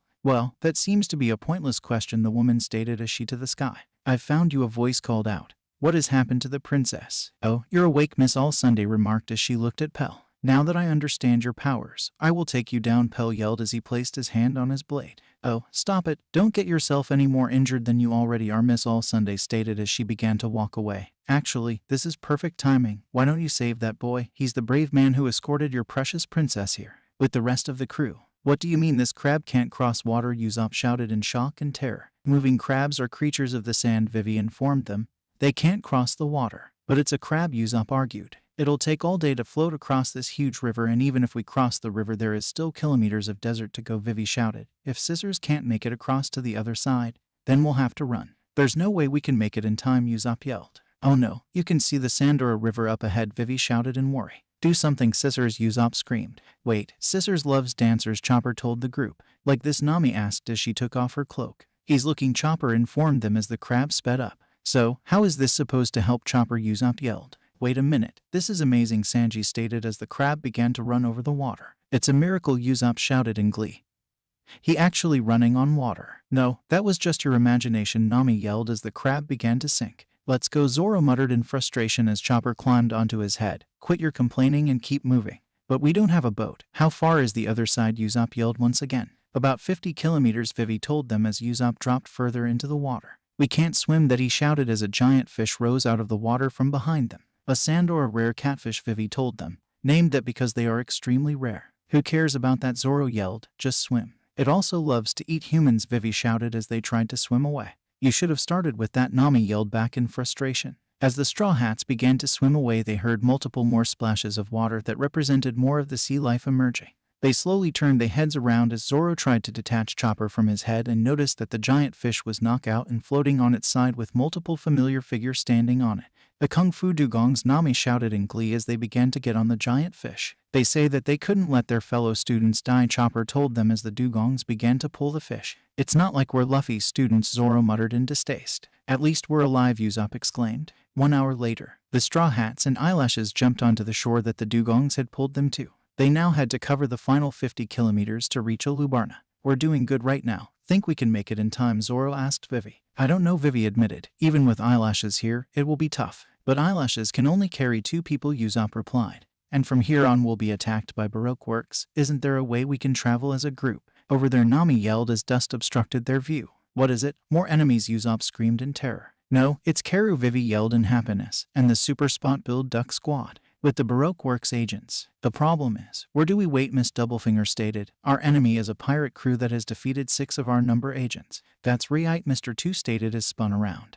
"And the princess was a BW member as well." "Quit spinning, Akama," Miss Merry Christmas yelled in frustration. But Mr. 2 yelled, "When it comes to deception, I cannot be beaten." "Well, it would be nice if we could just get it over with," Miss Doublefinger stated. "What do you think?" "HMPH," Mr. 1 grunted as Miss Doublefinger sighed. "Then all we have to do," Miss Doublefinger told them, "is get rid of Vivi." 2 hours later, "Ducks," Miss Merry Christmas screamed out. "Ducks?" Miss Doublefinger questioned.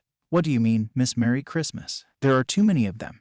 There's 6 of them, Miss Merry Christmas yelled in reply. Without Straw Hat, the list only said 4 people, right? You're wrong, Miss Merry Christmas. Didn't you listen to the boss? Miss Doublefinger stated. There's the Mr. Prince guy and there could be more, so the numbers could be right. No matter how many of them there are, our target is still the same, Mr. One growled. Stop your chittering. Look over there, I can see the rebels. There are so many, Mr. Two yelled as he twirled around. That princess is one loony loon, if she thinks she can stop them all, and that loony loon is coming in this direction. Mr. One, Miss Merry Christmas stated. You said all we have to do is get rid of the princess. All right then, why don't you tell me which one is Vivi? The Baroque Works agents ran across to the edge where Miss Merry Christmas was standing and grunted in displeasure. All the advancing ducks had riders on their backs, but there was a large problem with them. All the riders were unidentifiable.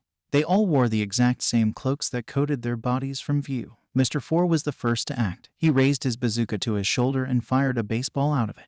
The baseball landed in front of the advancing group, that quickly ran around the ball as it exploded. The group began to split up as the Baroque Works agents took note of them. 2 were going south as the agents jumped to the ground. One of the pirates shot a projectile at Mr. One and 2 more split off to the west. The last charged over Mr. Two and headed for the southwest. Mr. One and Miss Doublefinger headed to the west. Miss Merry Christmas and Mr. Four headed for the south, and Mr. Two followed the last group.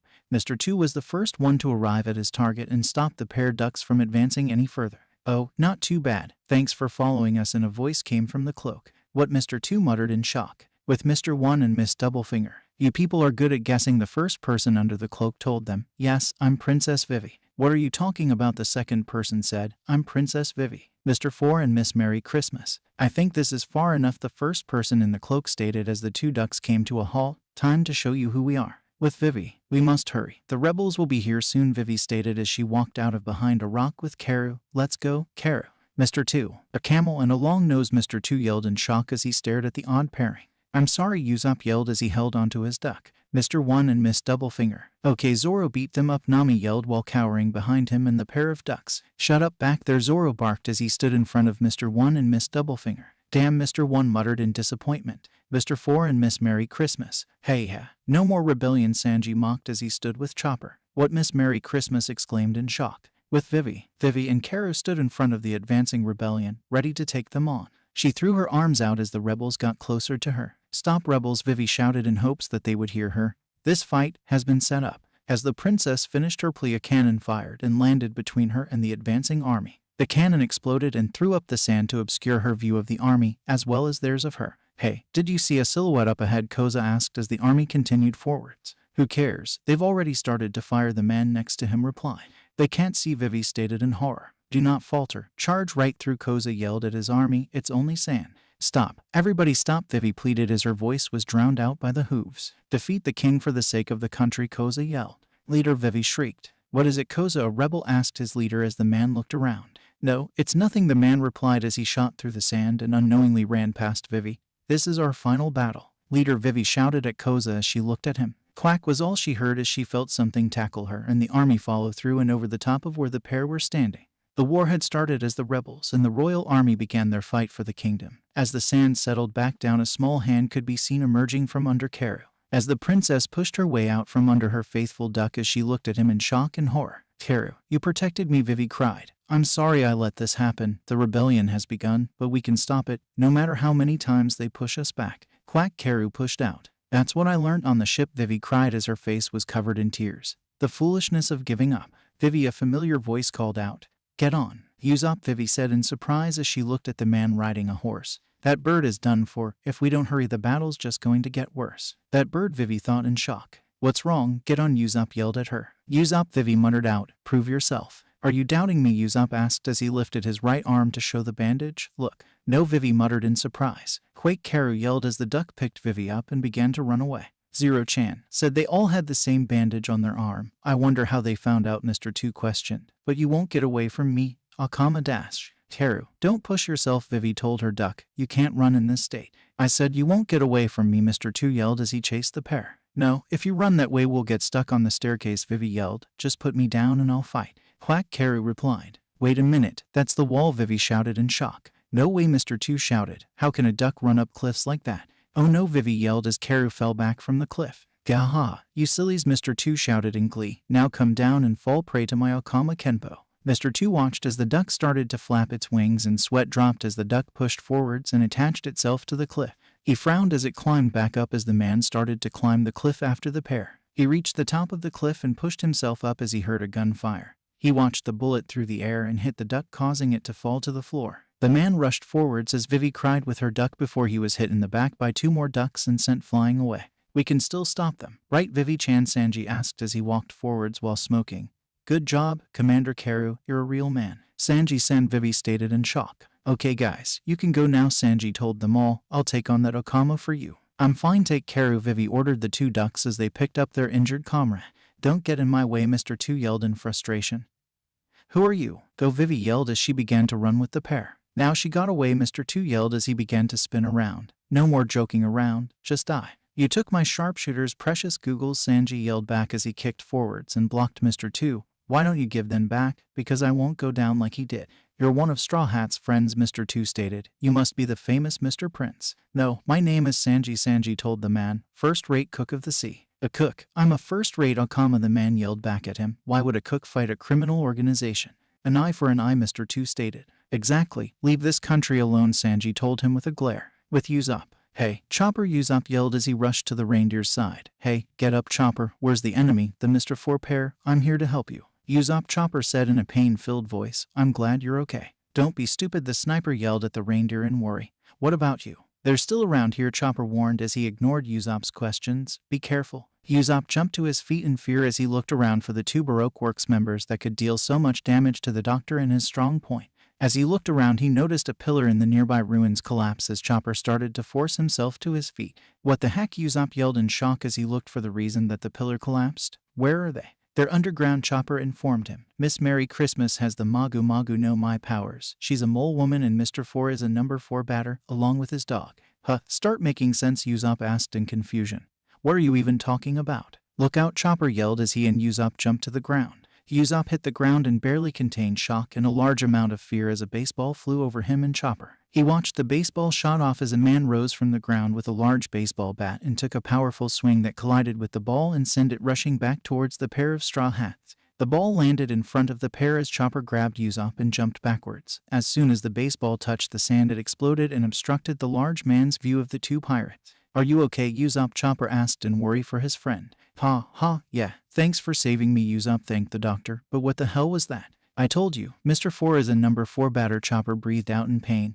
With his dog. And I told you that I have no idea what that means, Usopp yelled at the reindeer as the smoke in front of them cleared. Ah, there it is, Chopper pointed out as the smoke completely disappeared.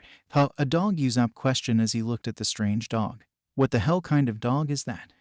Dog looks like a sandy brown gun, similar to a bazooka, that has handles on the sides and a contoured barrel. It seems to be suffering from some kind of cold that makes him have a running nose. Achoo, the dog sneezed as it shot a baseball from its mouth, shocking the sniper. What the hell? Usopp yelled in confusion once again. Here it comes, Chopper yelled out as he jumped to the side. Not again, Usopp complained as he jumped away from Chopper. Mr. 4 suddenly popped up out of a hole in the ground once more with his bat reared back and ready to swing. As the baseball closed in on the large man, he swung the bat and hit the ball as hard as he could. A ball bounced off the bat and rushed at Usopp as Chopper screamed in terror. The baseball collided with the sniper and exploded on impact, sending the man flying backwards. Usopp, they're time bombs. They don't have to hit you to explode, Chopper told the boy as he held him in his arms. He can even calculate the fuse timer as he hits it. On the plus side, the ball won't explode until the timer runs out, so I thought I could throw it back before the timer runs out. But they're as heavy as cannonballs and I couldn't stop it. If he can hit them at that speed, he must be inhumanly strong. Wahaha, Mr. 4 laughed as he slowly walked through the ruins and placed his bat against the wall that collapsed from the weight, shocking the pair of pirates. How many tons does that bat weigh? Usopp yelled in shock. He's got to be a monster. Hey, Mr. 4, you slowpoke, why are you slacking off? Miss Merry Christmas shout quickly. Go kill them now, kill them. Ah, there it is, the mole woman, Usopp yelled in surprise as he looked at the female Baroque Works agent. I haven't transformed yet, Miss Merry Christmas yelled out in anger. Chopper, I leave the rest to you, Usopp whispered in pain as he fell into his doctor's arms. Please float my corpse out to sea. I thought you came to help, Chopper yelled at the sniper as he shook the man. Listen, what the hell is that dog thing? Usopp shouted in fear. How can I fight a life form as bizarre as that? I'm human, you understand. I'm human too, Chopper replied loudly. You're a mutant, Usopp screamed back. But Chopper replied as he looked at Usopp. Your nose is too long. His name is Lasso. He ate the inu and you know my model. Dat shunned Miss Merry Christmas stated as she cut off the two arguing pirates. He's a gun. A gun, the two Straw Hats said in disbelief. It's the newest technology on the Grand Line, Miss Merry Christmas informed them. Even things can eat devil fruits. Bullshit. How can it move if it's a gun? Usopp shouted out. Devil fruits don't have a mind of their own.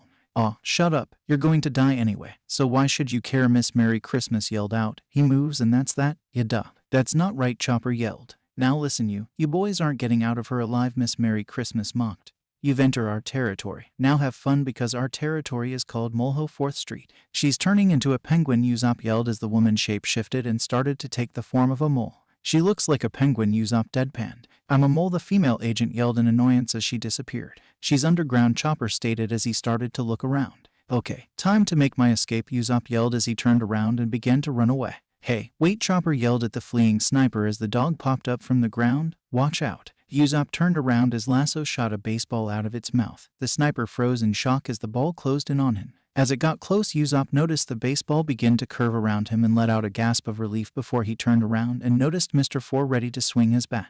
He watched in fear as Mr. 4 hit the bottom of the baseball and it shot up into the air. Usopp began to laugh as he watched the baseball descend. He quickly jumped aside and began to jog away from the baseball as it hit the ground. Chopper's yell was what made Usopp realize something was wrong. As he looked back, he noticed the baseball following him due to the spin on the baseball.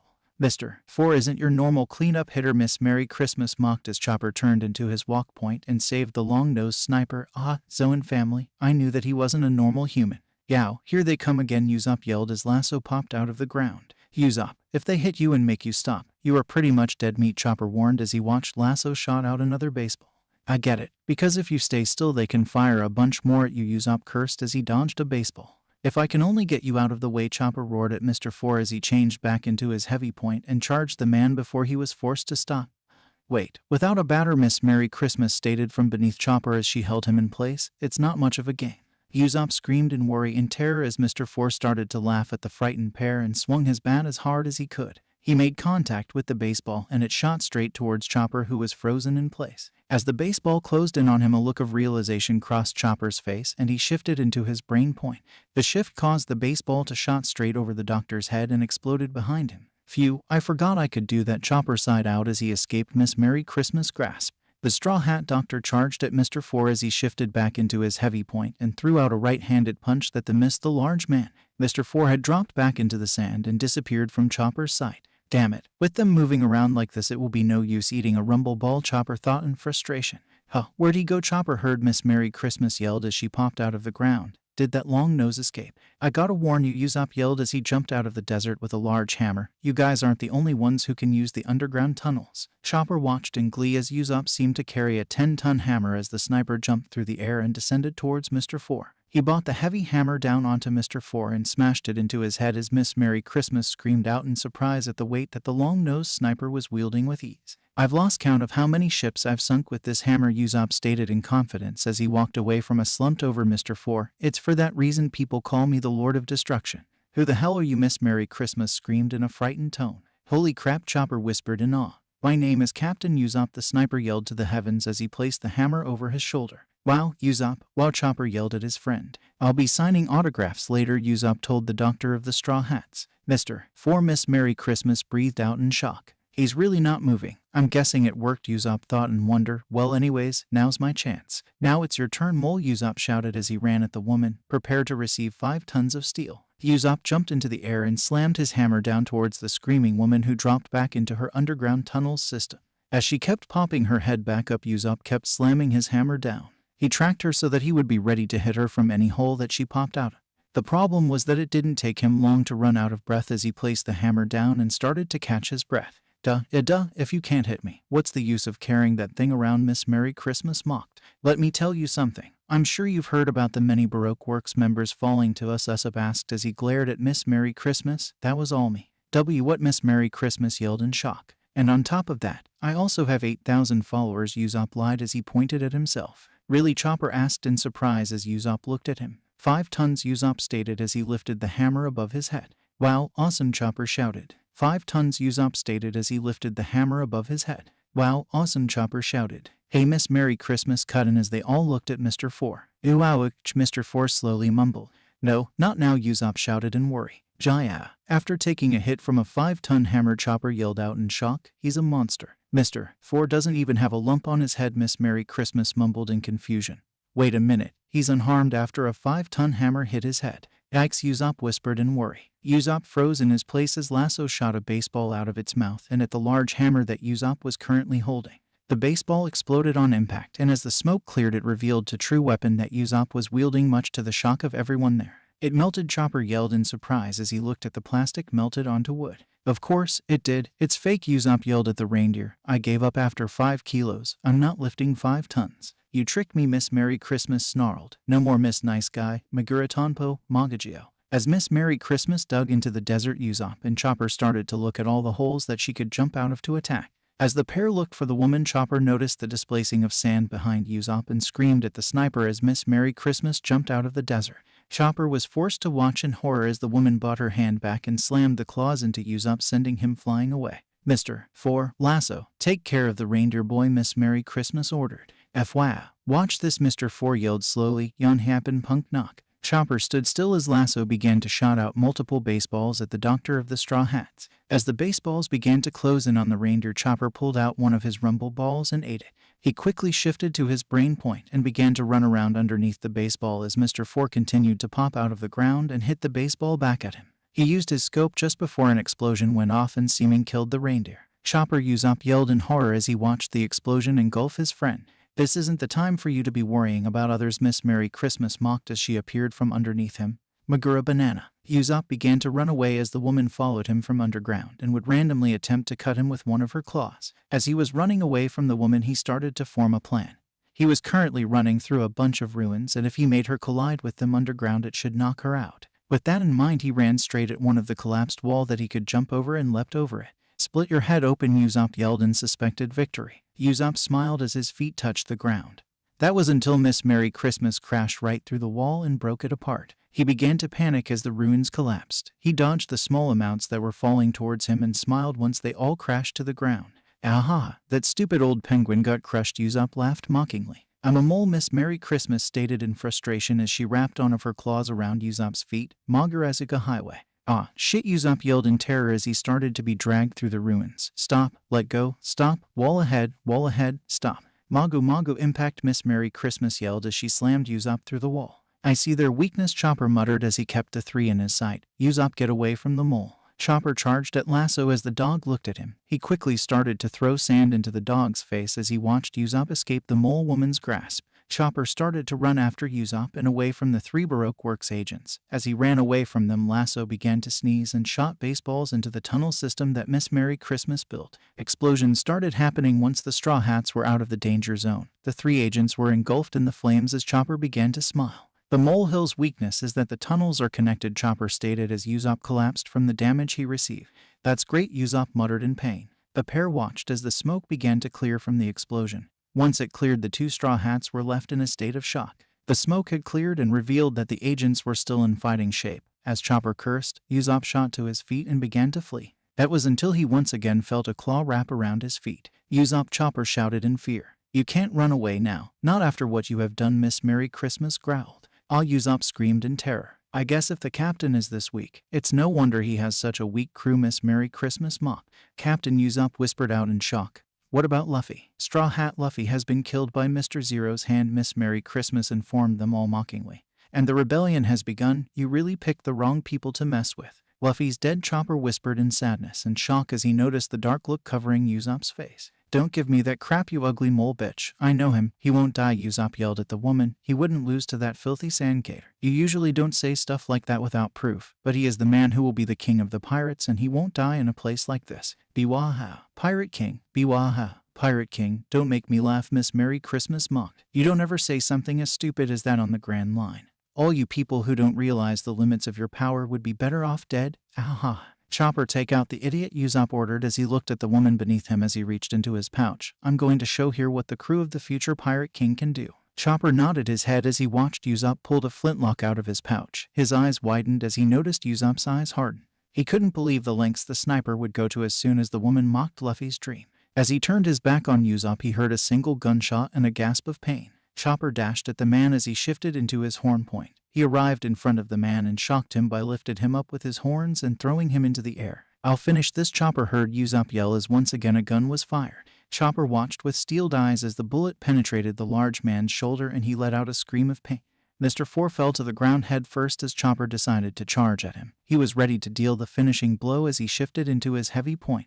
"Heavy gong!" Chopper screamed as he slammed his fist into the man's abdomen and sent him flying into the ground knocked out. "We did it!" Usopp breathed out as he fell to the ground next to Chopper. Chopper began to panic next to his comrade as he screamed for a doctor. As he was looking around, he noticed the out-cold Miss Merry Christmas. She had a bullet wound in her shoulder and had passed out from the pain. Ignoring that, the reindeer got to work on the sniper of the Straw Hats. He had to make sure Usopp lived after all. Earlier with Sanji, a cigarette fell to the ground as the two dueling men kicked each other in the head. As the kicks landed, the two men shot away from each other and landed in the buildings behind them. As they slowly rose to their feet, they glared at each other. It wasn't every day you meet someone with equal power to yourself. "Tisk, bastard!" Sanji sighed as he looked at the Akama. "What kind of trick is this and how can it stand up to my Akama Kenpo?" Mr. 2 questioned as he stared at the blonde-haired cook. "Move out of my way. If you want to get by, you have to beat me," Sanji told the Baroque Works agent.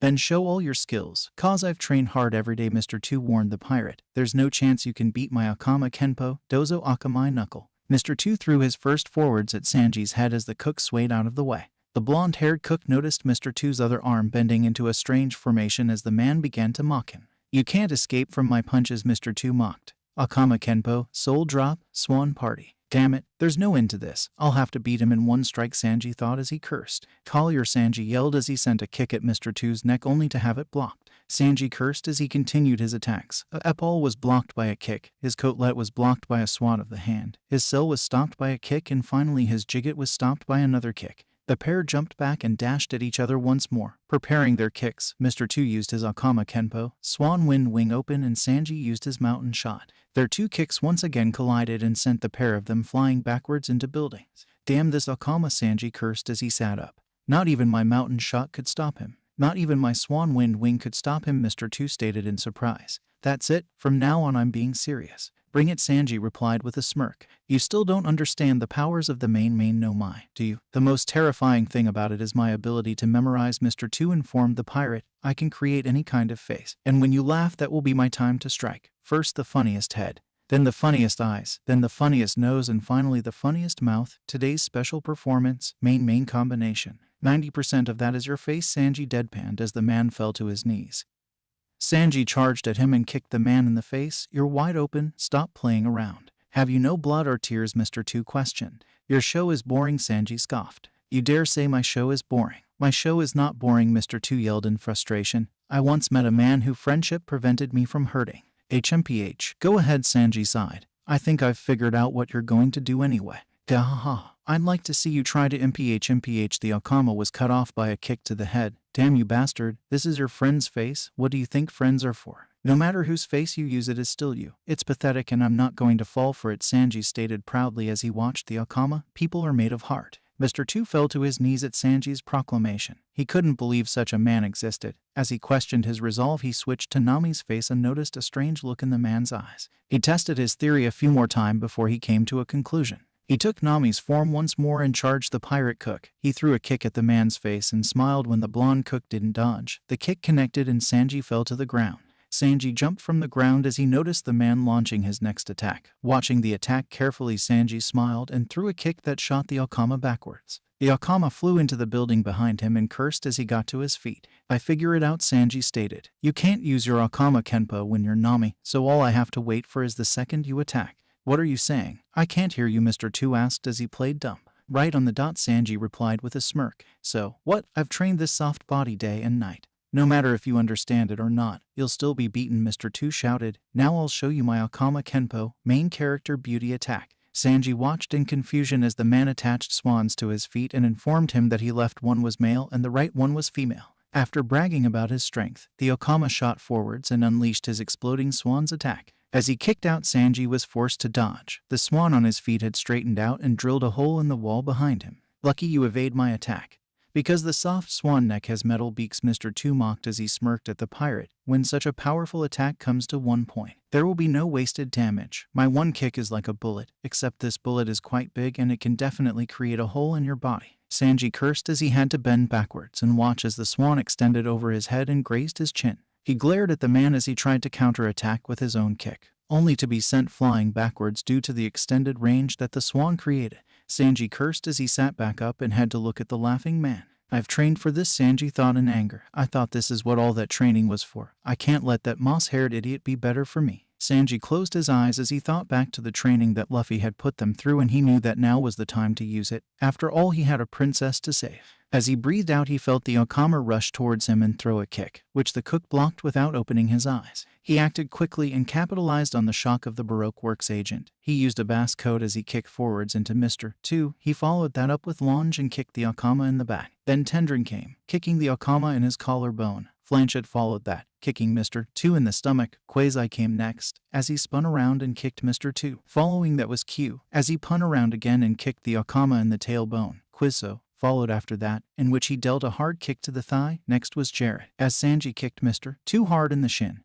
and he finished it off with Vo shot, as Sanji leapt into the air and spun around as he dealt his finishing blow to Mr. 2. I lost. Mr. 2 breathed out in pain. You made me stronger, Sanji admitted to the Okama. What will you do now? Change into Nami so I can't kill you? Haha, how funny. I can't even move so you win, Mr. 2 stated. If you want to kill me, just do it. My life will be ended by the organization anyway. So what are you waiting for? Just finish me off already. That was a good fight, Sanji admitted as he held out his hand, surprising the Okama. The rest doesn't need to be said. This guy can't be wrong, Mr. 2 thought. This is the friendship of fighting. I can't cry now. I'll just take these back now, Sanji told him as he kicked the Okama in the face and took Usopp's sniper goggles. But you said you wouldn't hit me again, Mr. 2 cried in pain.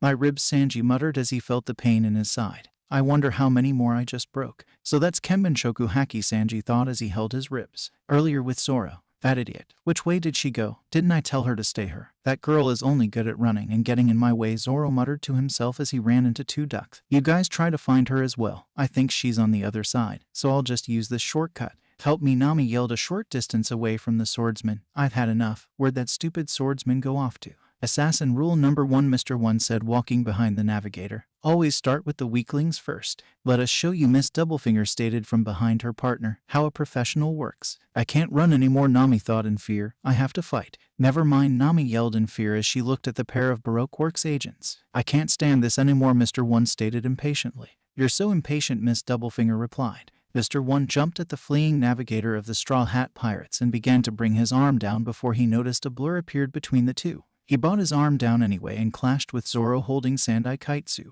The swordsman stopped the assassin's attack, much to the relief of Nami. Zoro, Nami yelled in hope as the pillar behind them fell apart. Wah, the stone pillar split vertically apart. Split? No, that's not right, Zoro told her as he looked at Mr. 1. That was apparently the work of a sword. Damn you, Mr. 1 muttered in frustration. Nami stared at Mr. 1 and Zoro in confusion as the green-haired swordsman pulled his blade back and swung it at Mr. 1. She was shocked to see Mr. 1 not even attempt to move his arm and had to let out a gasp of shock as Zoro's blade collided with Mr. 1's arm. The Baroque Works agent arm had turned into what Nami considered to be steel, and as soon as Zoro's blade collided with the arm, a pillar behind the pair got cut to pieces. Your arm is not cut, Zoro stated as he stared at the man, so you don't have a normal body either. I ate the supa no mai. And my entire body became blades, Mr. 1 informed the pair of pirates as he turned his fingers into blades. So you're the one who killed 100 men at Whiskey Peak. I guess I am, Zoro replied with a smirk. And a couple of years ago in the East Blue, after declining an invitation to Baroque Works from Mr. 7, you killed him, or should I say the pirate hunter killed him, Mr. 1 growled out as he stared at the swordsman. Ah, how nostalgic, Zoro laughed. But that's all your fault because you wouldn't agree to my conditions, which was that I'd join if you let me be the SS. Ha ha ha, this guy is funny, Miss Doublefinger laughed. And not only did he disagree, but he tried to kill me. So I just had to kill him, Zoro complained as he stared at the two agents. Do you want to invite me as well? Everything would just be so much easier if your boss just quits. Nami looked at Zoro in shock. She couldn't believe the man had such confidence in himself. She noticed Mr. 1 charge at Zoro out of the corner. Quicker than she could see, Zoro had drawn his Yubashiri and stopped the advancing agent. He was holding back to man with an ease that Nami couldn't believe. Don't underestimate me, Mr. 1 snarled. You're just a simple pirate hunter. Then what are you guys? Zoro questioned with a dark look. Idle dolls who have no self-consciousness. You are being controlled and work for a dream world, or an empty group with no power. Miss Doublefinger, Mr. 1 stated as he jumped back from Zoro. I'll finish this guy. Is that way you wanted to say? Miss Doublefinger replied, cutting off her partner. Sure, have your way. As for me, I'm off to finish off a little girl. Damn it, no Nami, Zoro shouted in frustration as he turned around and noticed she was gone. Zoro turned back to Mr. One and his eyes hardened. The man had already turned his fingers into blades and was ready to fight. Zoro smirked at the man as he rushed forwards and clashed blades with Nami. Modified weapons, Nami thought as she remembered her conversation with Usopp on the Going Merry. She thought back to her getting Usopp to make her a weapon that would help her fight, something that would make her feel less useless in a fight than she already was. She had used Usopp's pride against him, and he eventually boasted that he would make her the best weapon he could. She held the 3 pieces of the weapon in her hands as her conviction hardened. She had to beat her opponent to help her friend. I'll beat the hell out of them. If it's only that woman, I'll win, Nami shouted with conviction. Nami was suddenly pierced in the shoulder through the wall that she was leaning against. She let out a scream as she fell forwards and off the spike that pierced her shoulder. As she held her bleeding wound, she turned around and looked at wall that had a single puncture mark in it. That was soon joined more puncture marks as spikes pushed through the thick wall. Nami watched in barely contained fear as the puncture marks formed a door that Miss Doublefinger soon walked through. Ha ha ha. What a useless girl, Miss Doublefinger mocked as she looked at the cowering navigator. It doesn't matter where you run or hide. Miss Doublefinger, Nami muttered in shock. Do you realize what I am? I ate the Toj no Mai and became a spike human, Miss Doublefinger informed Nami with a smirk. I can grow spikes from any part of my body. A spike that could easily break through wall, Nami thought in frustration. Damn, if I get caught, I'm going to get poked to death. Hey, so you really plan to fight me? Miss Doublefinger laughed as she noticed Nami holding a weapon. Of course, even I could probably beat you, Nami yelled as she put her 3 metal poles together and formed a staff. Check out my new weapon, climb attack.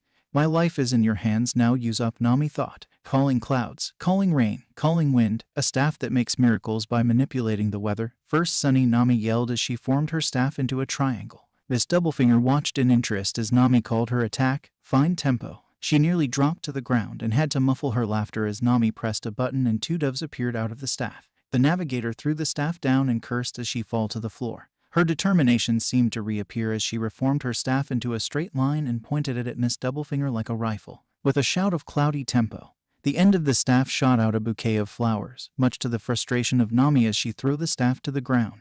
Damn you, Usopp, Nami cursed to the heavens. Poor girl, Miss Doublefinger thought as she looked at the sorry state of the pirate in front of her. Double stinger, Miss Doublefinger yelled as she charged at the navigator. Nami jumped backwards and ducked as the Baroque Works agent's hands turned into spikes. Her hand spikes went straight over Nami's head and impaled the behind her multiple times. Miss Doublefinger brought her hand back and then threw it forwards at Nami. The navigator only just got out of the way as the spiked hand went through the sleeve of her shirt and ripped off. She can run, Miss Doublefinger thought as she watched the cowering woman. Don't you realize that running away won't help? No hope to win and no one to help you. You should be calm and accept death. It's easier, or else are you thinking you can beat me with those tricks? Miss Doublefinger had to chuckle as Nami pulled out what seemed to be an instruction manual. She then jumped to her feet and once again changed the way that her staff was set up. This time she held 2 in her hand and the third pointed towards the sky. With a shout of thunder tempo, a boxing glove shot out of the pole that was batted to the side by Miss Doublefinger. The Baroque Works agent charged at Nami and used her stinger finger to cut Nami across the cheek and send her scurrying backwards. If I die here, I'm going to curse that long-nosed idiot forever, Nami yelled as she fell to her knees and opened the instruction manual once more. How can I use this if it has no fight capabilities? Wait a minute.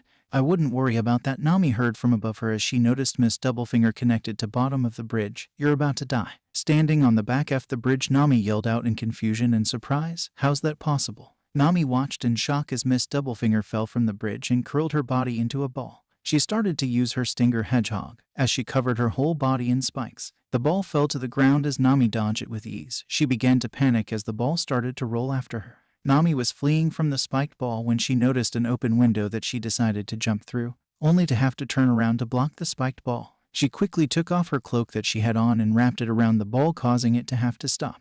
By the time Miss Doublefinger rose to her feet, Nami had already fled. So you can fight, Miss Doublefinger muttered in surprise. So you're not as easy as I thought. Nami was hiding and reading through the instruction manual to try and find a way to use her climb attack in a combat situation. Reading through the instruction frustrated Nami and made her more and more angry at the long-nosed sniper of the straw hats. It took her until the end of the page before she realized what the idiot had done. He had to front page as instructions for party tricks and put the combat instructions on the back. All right, where have you run off and hidden, little kitty? Miss Doublefinger asked as she walked through the street. Haha, I will not run away, no, I will not hide. These 8 years I've been a thief, no matter what danger I was in. I've gone through it by myself, Nami shouted in determination as she ripped her outfit. Letting me waste my time with you little bitch who knows nothing, I cannot take it.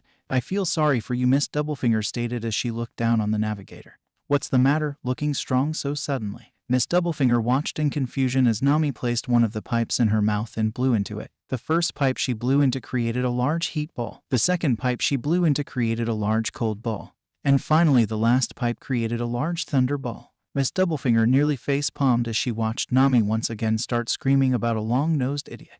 You had enough fun yet? Miss Doublefinger asked sarcastically as she walked towards Nami, sewing Stinger. Nami turned around and noticed that 2-foot-long spikes had grown out of the woman's feet as Miss Doublefinger began to run after her. She held the instruction manual in her hands as she fled from her dangerous adversary. As she thought she was getting away from the woman, she had something cutting through the air, and then felt a harsh pain. She collapsed as she looked at her calf and saw a spike had thrusted through it as Miss Doublefinger caught up to her. Sorry, I don't feel like playing with you anymore, Miss Doublefinger told her in a bored tone as she lifted her leg up and created spikes on the bottom of her foot as her foot began to descend. Stinger step. Low pressure air barrier, Nami yelled as she swung her staff around and created a wind current strong enough to blow Miss Doublefinger away. Miss Doublefinger cursed as she pushed herself to her feet and heard Nami speaking about the surprising use for what she assumed was a party item.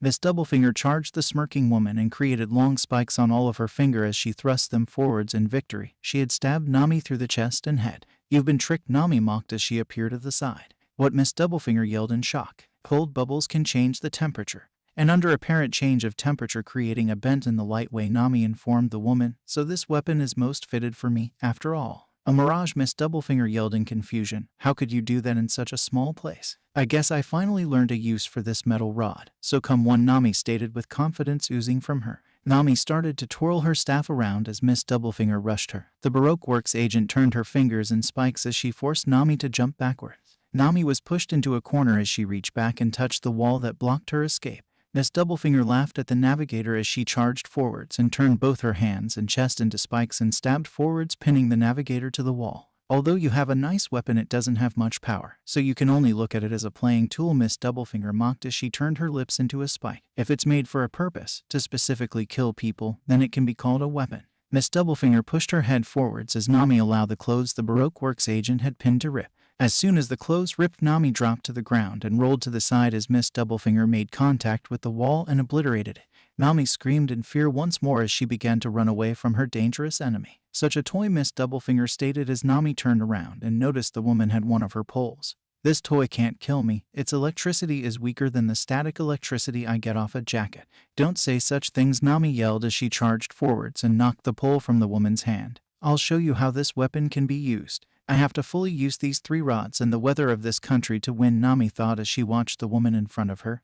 There needs to be more moisture in the air. I know what to do. Rain tempo, Nami yelled as she held out 2 of the poles and placed one on her head as they began to shoot out water. Are you making yourself a spring now? Miss Doublefinger questioned in confusion. Sprinkler, Nami yelled as she began to spin around in circles. Now doing water dances, Miss Doublefinger asked as she looked at the pirate.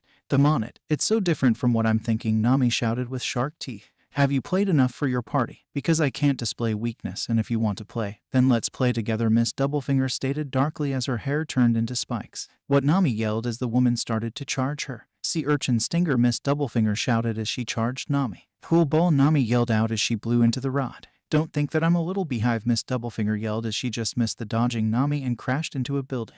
A beehive? Nami questioned in confusion as Miss Doublefinger walked out of the building. I'll die if I get hit by that.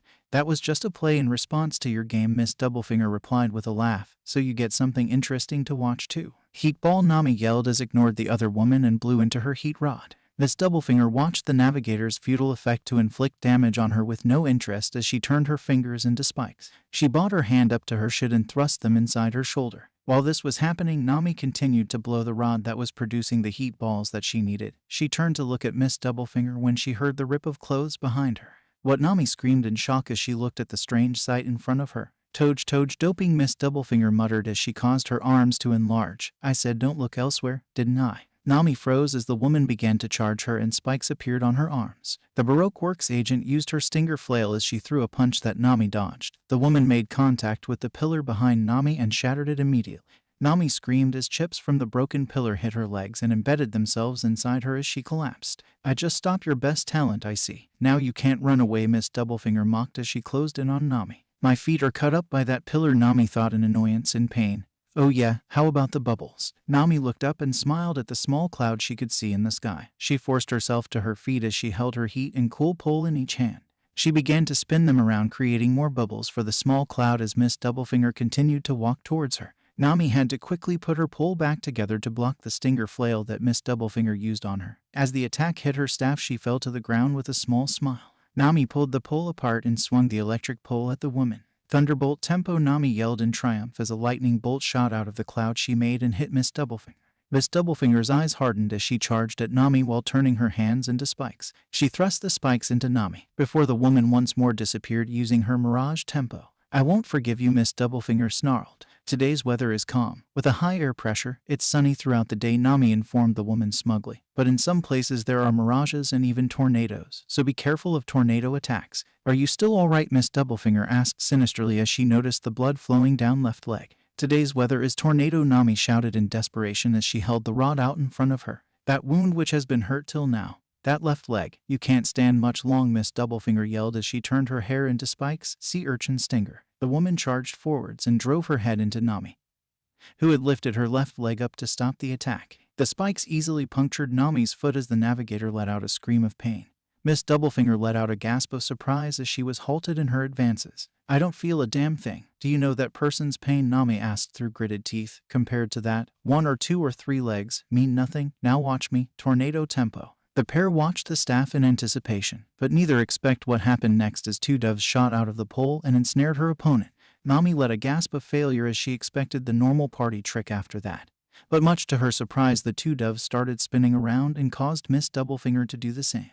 The attack finished when it blasted Miss Doublefinger away and through a wall, knocking the woman out. I won. Nami breathed in relief as she fell to the ground. That's all I can do. Earlier with Zoro. Zoro charged at Mr. 1 with all 3 of his blades drawn. He clashed with Mr. 1's leg and arm as the Baroque Works agent turned his body into a blade once again to stop the attack. Zoro grunted in displeasure as the giant man looked down on him with the same bored look he wore during the whole fight. Mr. 1 brought his arm back and slashed out at the green-haired swordsman who easily ducked the blow. Santoryu, Ushibari, Zoro yelled as he dashed at the man. Spider, Mr. 1 muttered as he crossed his arms over his chest. Zoro held 2 of his sword like they were bull horns as he charged the Baroque Works agent. As he closed in on the man, he noticed the glint that showed he had turned his body into a blade. When he hit Mr. 1, he dealt multiple blows and dashed past him with a grunt of displeasure as he turned around and looked at the man who seemed unaffected from the attack. So, your body if as hard as a blade, Zoro stated with a frown as he sheathed his swords. So if I can't cut metal, I can't cut you. That's right, Mr. 1 replied with the same bored expression. Hit and slash attacks do nothing to me. So, if I can't cut metal, I can't beat you, Zoro said as he crossed his arms. So what are you going to do now? Mr. 1 asked as he watched Zoro throw off his coat. I pity you. I'm in a dangerous situation and danger can force a swordsman to become better, Zoro told thee as a dark look appeared on his face and he drew his blades.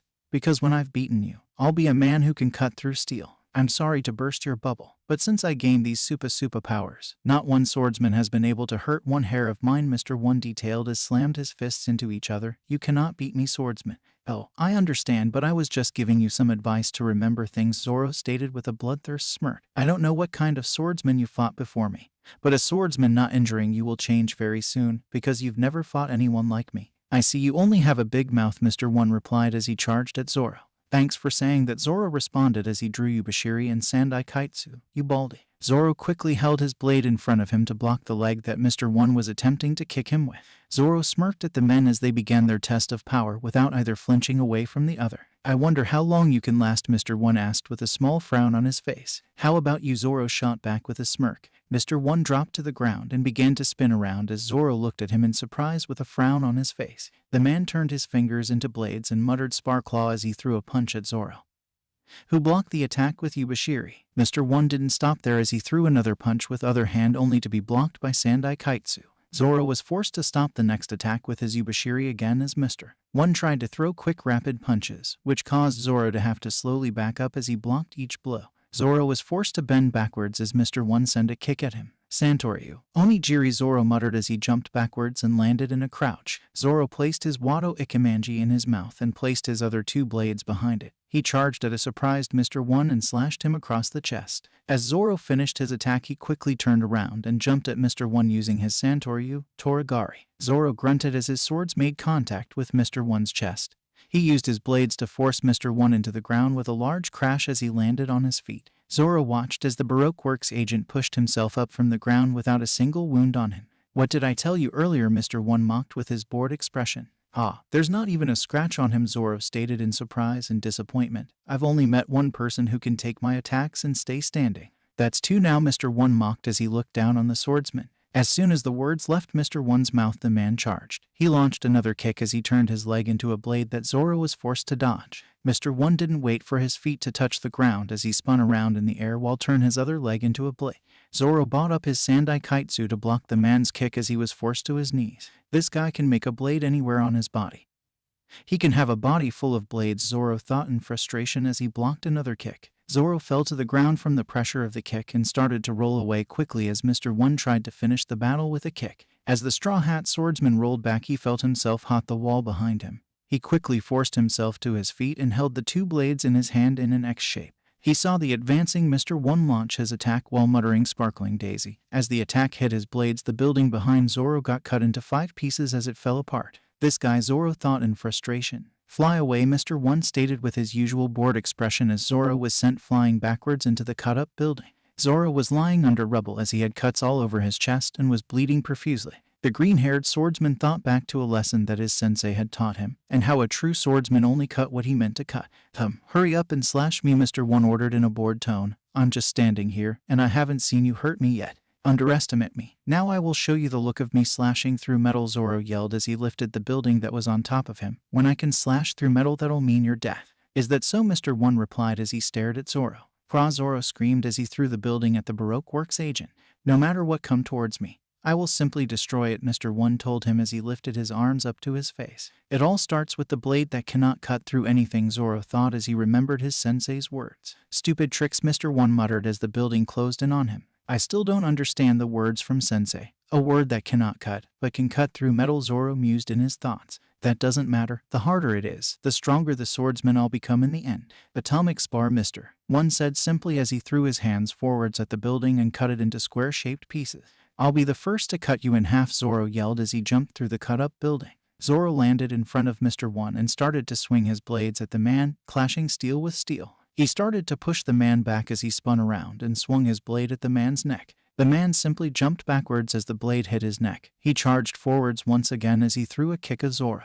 Zoro blocked the kick with the two blades in his hand as he used the sword in his mouth to attack Mr. One. The sword collided with Mr. One's neck once again and sent the man skidding backwards. As the man fell to a crouch, Zoro appeared in front of him, with one of the blades in his hand above the man's neck and the other below. With a whisper of "Santoryu Kazami Dori," Zoro brought the swords together, hitting the man in the neck once again and sending the man skidding backwards. "Huff, huff, damn, you're a little tough," Zoro stated as he caught his breath. "Same to you," Mr. One replied as he glared at the swordsman. "I'm not a normal swordsman. I have a ton of techniques that could cut you into 2, spiral hollow." "You can't beat a swordsman," Zoro yelled out as he charged the man that created circular blades that spun around his forearms. "You're nothing but a miner." "I'm an assassin," Mr. One told him as they clashed blades. Zoro was surprised as the blades that Mr. One created were causing sparks from the clash. He couldn't believe how fast those blades were spin. He attempted to hold back to assassin as he came up with a plan to stop him, but that was all for nothing. His blades were thrown off the circular blades and the swordsman was left open for attack.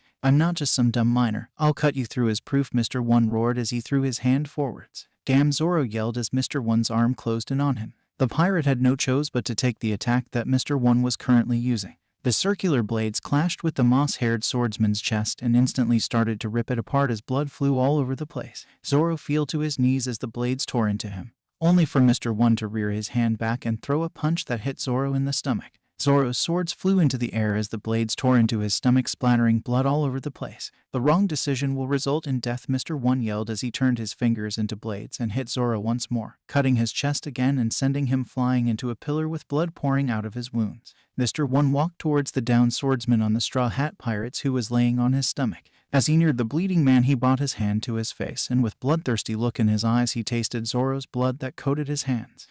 "You're still alive," Mr. One muttered in shock. "I cannot show an enemy weakness," Zoro thought in anger as he forced himself to lean against the pillar behind him. "You have no weapons. What will you do now?" Mr. One questioned as he turned his hands into blades once again. "Spar break." Mr. One threw his hands out at the bleeding and barely conscious Zoro as the swordsman leaned against the pillar. Blood shot out of the green-haired man's chest and the pillar behind him was cut to pieces and began to collapse on the man. As the rocks began to fall onto the downed swordsman, Mr. One began to walk away from his opponent.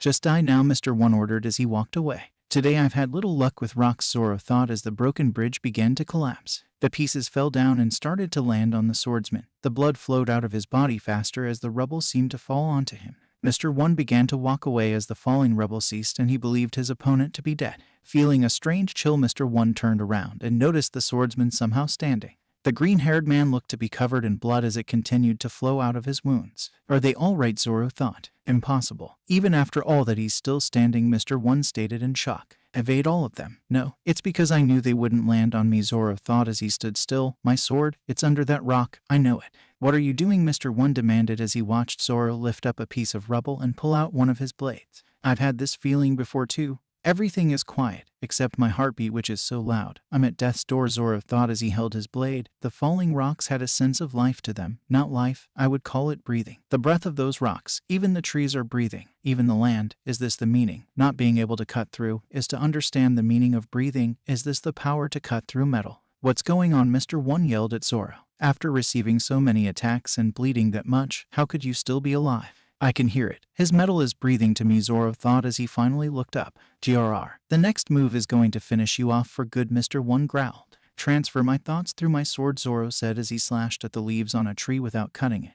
Then followed that up by easily cutting through a rock next to him. "Now to see if I have truly gained the skill to cut through metal," Zoro thought as he watched Mr. One. "Using one sword to only block my move," Mr. One taunted. "Enough. I won't wait for death," Zoro stated with a glare. "So, you're giving up?" Mr. One stated. "Good. Itoryu, Shishi-sansen," Zoro whispered as he held his blade in front of him. "Atomic spurt," Mr. One shouted as he turned his hands and feet into blades. Zoro rushed at the man and met him head-on. Zoro listened to the breath of Mr. One as he unsheathed his blade and cut through Mr. One. As he finished his attack, he sheathed his blade and blood shot out of Mr. One's chest as the man fell to the ground. "I give you my thanks," Zoro stated as he unsheathed his blade and held it in front of him. "I didn't even have to use it," Zoro thought as a black sheen covered his blade. "Learning how to cut metal and activating my Busoshoku Haki in the same battle? Take that, love cook. Haha. Next time are you going to cut through diamonds?" Mr. One asked in pain as blood flowed freely from his chest. "I don't know yet," Zoro replied. "Ha, I accept my defeat," was all the man could say before he passed out from the pain. "Haha, damn, I'm bleeding too much. Although the wounds aren't deep, the pain hurts too much," Zoro muttered as he fell to the ground. "I wonder how the others are doing. Nami should have escaped safely. Hopefully no one died. I really want to know," Zoro thought as he thought of the rest of the Straw Hats. "He left me in charge. I really hope they are okay. With Sanji, Chopper and Usopp." "Hey Usopp," Sanji yelled at the long-nosed man riding eyelashes and covered in bandages. "Why are you crying like that?" "Who's crying?" "One who says one is crying is the one crying," Usopp shouted back with tear freely flowing. "That doesn't make sense," Sanji muttered to the man. "It's because that damn mole," Usopp cried. "She said that Luffy is dead." That Chopper muttered in shock and fear. "Is that true? Are you guys saying that you believe that's true?" Sanji questioned. "Who's going to believe that, you bastard?" Chef Usopp yelled. "I don't believe it either," Chopper shouted in hope. "Anyways, we have to get to the palace, ASAP, and wipe your nose," Sanji told the pair. "We'll talk about everything else after the war. With Nami." "Phew, finally got it. So he meant you could only use it once because of this," Nami used as she looked at her climate act. "The waves of uprising will reach her soon. Although the situation has changed, I need to get to the palace and see." "Earlier with Vivi. Load all the gunpowder," Chaka ordered. "Are you sure you want to do this?" Asalider yelled back. "How will the history of Alubana turn out after this?" "Wait a moment and it will be ready," Chaka yelled as he stood next to Vivi. "How should I report this?" "It's all right. I understand you have no other way to stop the opposing force. Without Kakam, it's all because of you we still have a chance to stop them," Vivi said to comfort him. "I'm sorry for leaving this so suddenly, but it's not over yet. Even if we stop this uprising, as long as that man is still alive, there can be no peace for this country. I am so worried about them." "Princess Vivi, in these 2 years of not seeing you, you have gained such an independent personality," Chaka told the princess. "After this war you'll give those pirates a big feast, right?" Chaka, Asalider shouted as fell to the ground bleeding profusely. "General Chaka, what is wrong?" the man yelled at the Solider. Inside the palace the Solider yelled for he was cut off. "Some troubles have stirred up. Geez, you caused quite a mess for me," Crocodile shouted from the rooftop he was sitting on. "Isn't this going to be my house soon? This palace is a good place to watch you lose everything." Crocodile, Vivi screamed in anger and shock. "Crocodiles appearing in Alubana," Asalider shouted in shock. So it was true that he wanted to take over this country. break down the gate. Princess Vivi is in trouble, multiple soldiers shouted. Size floor. Miss All Sunday's voice ran through the area as hand appeared from the door and pushed the soldiers down the stairs. Hands from the door, a soldier shouted in shock. What the heck is going on? Another soldier yelled. Ha ha ha, it really is so noisy outside, Miss All Sunday stated from near Vivi and her revealed her father pinned to the wall and bleeding. Papa Vivi screamed in horror. Your Majesty, Chaka yelled as he stared at his king. Vivi Cobra muttered. I'm sorry, you created a chance to save this country with your life, but now there seems to be no more hope. Don't go near the king. Crocodile Chaka yelled in anger as he stared at the Shichibukai. Ha ha, the king is right. But Miss Wednesday, the only reason you got so far is because of that band of pirates, Crocodile mockingly stated. Where is Luffy and why are you here? Vivi screamed at the man. What if I tell you he's already in hell? Crocodile replied with a sinister smirk. You liar, Luffy could not be killed by you, Vivi yelled at the man. HMPH, I don't care if you believe it or not. Nevertheless, I said I never intended to help you too, Crocodile told them. Once this kingdom is crushed, the royal family will disintegrate. That's only logical, isn't that right, King? But before you give up your throne, I want to ask you something.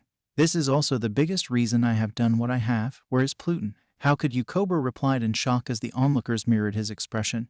How do you know that name? The Pluton. I've heard that using it once would be enough to make a whole island disappear, and since it's got the name of a god, it's the most evil ancient weapon, Crocodile told the shocked king. That thing should sleep somewhere within this country. My original purpose was to own it. As long as I have it, I can build the most powerful military country right here. A weapon? Vivi asked in confusion and shock. That kind of thing in this country. Is it something that is passed down along with the crown? Chaka asked. When I become king of this country, making those pirates my slaves will be so easy, Crocodile stated with laughter. As long as I gain that power, utopia will become reality. The world government will not allow that to happen, Cobra roared at the man. Therefore, I'll need a bigger military force, Crocodile told the king. I don't know where you heard that name. I don't know where it is, and I don't even know if it exists, Cobra admitted. That's right. Of course I know the value of it is dubious, but the force gathered in front of this palace at 4 o'clock, 30 minutes from now. A powerful cannon will be aimed right at this place, Crocodile informed everyone. It has been special made and won't allow anything to grow with 5 kilometers from here. So from here, the scenery might change a little, you see. 30 minutes from now, 5 kilometers, Vivi yelled in anger. Do you have any idea what that will do? Isn't it great? Especially since you were trying to stop the rebel force anyway. According to my calculation, 20 minutes from now the force will arise and the battle will start, Crocodile told them all while laughing. And those guys might break the palace, so why not finish those guys first? How could you do these kinds of things? Vivi shouted as she glared at the man. What wrong have they done to you? Boring, Crocodile muttered in dismissal. Princess Vivi, Chaka yelled in surprise. All right, Mr. Cobra, back to the problem from before, Crocodile stated as he turned to look at the man. Where is the thing that has the true history down? The true history? Vivi questioned in surprise. Why do you ask that? If I take you there, Cobra muttered out in pain. All right, I'll take you there. Haha, indeed. It's King Cobra, Crocodile stated while laughing. He knows his job. Princess Vivi, Chaka muttered as he placed his hand on his weapon. I cannot bear it any longer. Please wait. General Chaka, everyone heard as a group of men ran into the courtyard. Who is it? Crocodile questioned in confusion. You guys, a startled Chaka stated. Sumidori guards, Vivi yelled in surprise. Please stay away, Cobra pleaded. Don't make him angry. Your Majesty, protecting you will our lives is our job, one of the 4 men stated. How could you tell us to stop? Your Majesty, one of the men said. We must protect you, another of the men stated. Release the king at once, all the men said together. To fight against one off the Shichibukai, one of the men muttered. We shall show no fear, the final man breathed out. You guys have good spurt, so I'm going to let you go, Crocodile told them, so get lost. How could we? The men yelled. We have a reason that we can only go forwards. A reason? Crocodile questioned. So, you're the person behind everything, one of the men stated as his arms bulked up. Your arms, Chaka said in shock. Could you guys have? Should I miss all Sunday? Questioned. Nah, they're just a bunch of weaklings, Crocodile replied as the men charged him. Crocodile heard the princess and her guard talking to each other as the men raised their weapons for their attack. He heard them talk about these 4 men drinking the hero's water to gain a boost in their abilities as the 4 pleaded for forgiveness. The 4 brought their weapons down onto Crocodile and cut into him, only for the man to turn to sand and disappear from their view. Crocodile appeared onto of the palace as he watched the men lose their lives from the hero's water. Haha, stupidity is the word made for you guys, Crocodile yelled out mockingly. You damn bastard, Chakra roared as he shifted into his half-jackal form and shot off towards Crocodile. Chakra, stop, please don't die as well, Cobra yelled at the man. Just like an animal, Crocodile muttered in displeasure. And you fruit, transformation, wild wolf, Chaka yelled as he charged the man and cut through him with his sword. Narakiba. So, you would like to die with the others too, Crocodile muttered darkly as his face and body reformed. Chaka Vivi screamed in horror as she watched Crocodile use his hook to cut down Chaka easily. Being weak is a sin, Crocodile muttered as he looked down on the bleeding man. Vivi the princess heard as another man entered the courtyard. Koza Vivi yelled at her childhood friend in shock. It's you, Cobra stated in surprise. You used the shortcut to come here. It's me, all right. You really have a problem with your eyes, Koza stated darkly as he looked around. I came here to persuade the royal army, but something's wrong here. Why would the king nearly get killed by the hero of this country? Huaha, you're so funny, in such a problematic time for both forces. I didn't expect you to arrive here, Crocodile admitted while he laughed at the man. It's like this war is being fought by lizards with their heads cut off. You seem troubled, Miss All Sunday stated as she looked at the rebel. It's quite simply, just imagine the worst case situation possible and then you'll understand. Listen, Koza Vivi started before the man cut her off. Vivi, the person who took the water away from this country. Who the hell is it? Koza asked as he looked at Crocodile. It was all Vivi prepared to tell him before she was once more cut off. Me, Koza. Everything you thought the king did was traps set up by my company. You have all danced a very amusing dance for me these past 2 years. Even thought the royal family and the army were trying their hardest to reveal our shadows, Crocodile admitted with a smirk. I think you would have died much easier if you didn't know about this. Kuaha. Don't listen to him, Koza, the king yelled. King Koza whispered in shock. The only thing you can do now is go back and save as many lives as you can, the king told him. Within 30 minutes the palace square will be blown up, Chaka yelled with pain lining his voice. What did you say? Koza asked in shock. So, you're still alive, Crocodile muttered in surprise. Hurry, Chaka yelled as Koza ran towards his army. Don't do it, Vivi yelled as she jumped on him and forced him to the ground. Vivi, the king muttered in shock. Hey, Vivi, get off. What do you think you're doing? Koza yelled at the princess. Soon the square will turn into a battlefield if it's blown up. We will not allow it to turn into a battlefield. You're still in shock, Vivi yelled at the man. If the royal army finds out that the square will be blown up, there will be chaos. Then no one would be able to stop this war. No one will be saved. Isn't that right? Good judgment, Crocodile muttered as he watched the pair from above. The only thing that you can do has been obvious from the beginning. You have to stop this falsified rebellion, Vivi shouted. And you're the only one who can do that. So, you think that I will sit here quietly and let you do as you please, Crocodile stated darkly as he appeared behind the pair with his hook ready to strike. Vivi Cobra yelled in fear as Chaka appeared between Crocodile and the pair. Chaka Vivi yelled in surprise as he blocked the blow, but his bleeding intensified. I am a guardian spirit of Alabasta, the jackal. I destroy the enemies of the royal family, Chaka roared in anger. As long as I can breathe, I will fight. Now that's what I call an idiot, Crocodile said mockingly. Koza, Vivi-sama, do as you were, Chaka yelled at the pair. I believe I can hold him off for only a few minutes more. Okay, Vivi replied. Chaka Koza replied in worry as he thought back on lessons the man gave him. Put up the white flag, Vivi yelled from the courtyard. Surrender now, soldiers. Vivi-sama, why are you a soldier? Yelled in confusion. Surrender. If we do that, wouldn't the future of the company? Another soldier yelled. Hey, look at that, a soldier yelled. It's Koza. What could the head of the rebels be doing here? Another soldier shouted. Everyone listen, we don't want victory anymore. We don't want to fight anymore. We want to stop this battle. I will now inform the rebels that this war is meaningless, Koza yelled as he walked down the stairs. There is no more reason to fight. The war will only cause unneeded bloodshed. Hurry and wave the white flag, please. The king's head is right in front of me, a rebel yelled as he ran forwards. I see the clock tower, another rebel yelled. The palace square is fight there. Get ready to battle, a rebel yelled. Get ready to fire. Wait, the rebels heard as they stopped in shock. The white flag. The royal force has waved the white flag. Multiple rebels yelled in shock as they saw who was waving the flag. Koza. This war is over. Everyone throw away your weapons and your anger. No one has any reason to fight anymore. Really? Koza, a rebel asked with tears freely flowing. Yes, this war is over, Koza told them before a shot rang out and pierced through Koza's chest. Damn you soldiers to hell, the rebels yelled as they renewed their attack. Koza, Vivi yelled in horror. Stop fighting, rebels, Koza fought as he fell to the ground. Why did you attack, Koza? A soldier yelled as he grabbed the man responsibly, who could only laugh. Fellow rebels, Koza said quietly as a sandstorm began and gunshot were heard once more from both sides. Hear my words. Stop fighting, Vivi yelled from the courtyard as she watched the gunshot happen. Stop this war. The rebellion, Koza whispered as sand obstructed their view. Please stop, Vivi pleaded.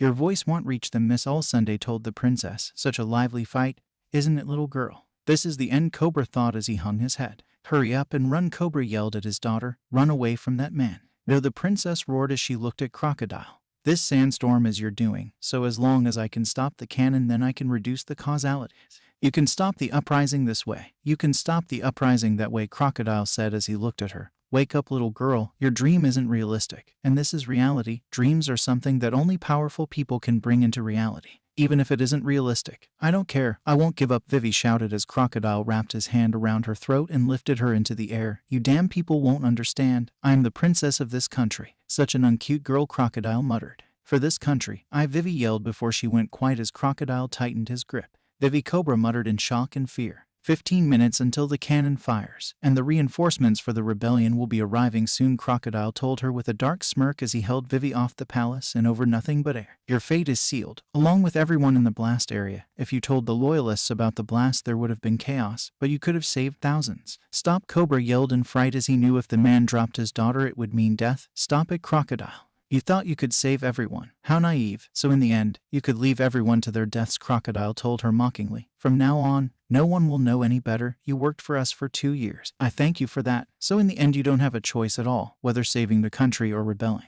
Whichever boring ideals. Either one would result in more deaths. Let me tell you, you cannot save this country. Cobra screamed out as he watched Crocodile's hand that was holding Vivi turn to sand.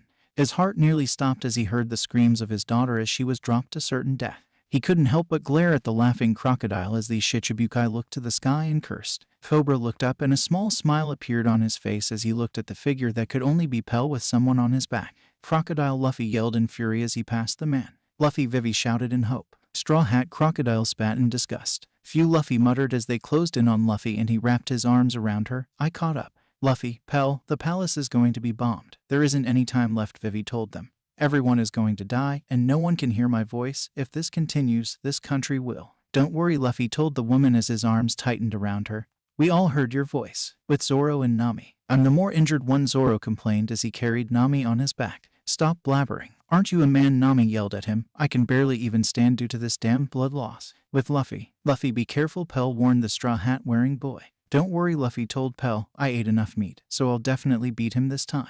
Ah, Luffy is still alive, Chopper yelled as he arrived on the scene. Tony, Vivi yelled in surprise. What it is, Luffy, Usopp shouted in glee. And Vivi's here as well, Chopper said in happiness. See, I knew it, Usopp yelled with tears flowing.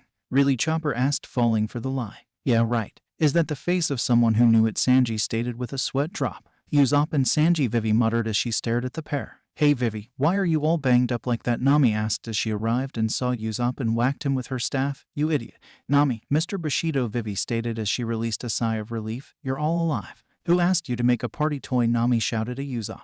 You can stand just fine, Zoro yelled as his shirt got redder. Sanji swooned. But at work, Usopp muttered as he stared at the woman. I'll kill you later, Nami warned him. Ah, Sanji, please bury me in the wilderness, Usopp pleaded as he fell completely on the ground.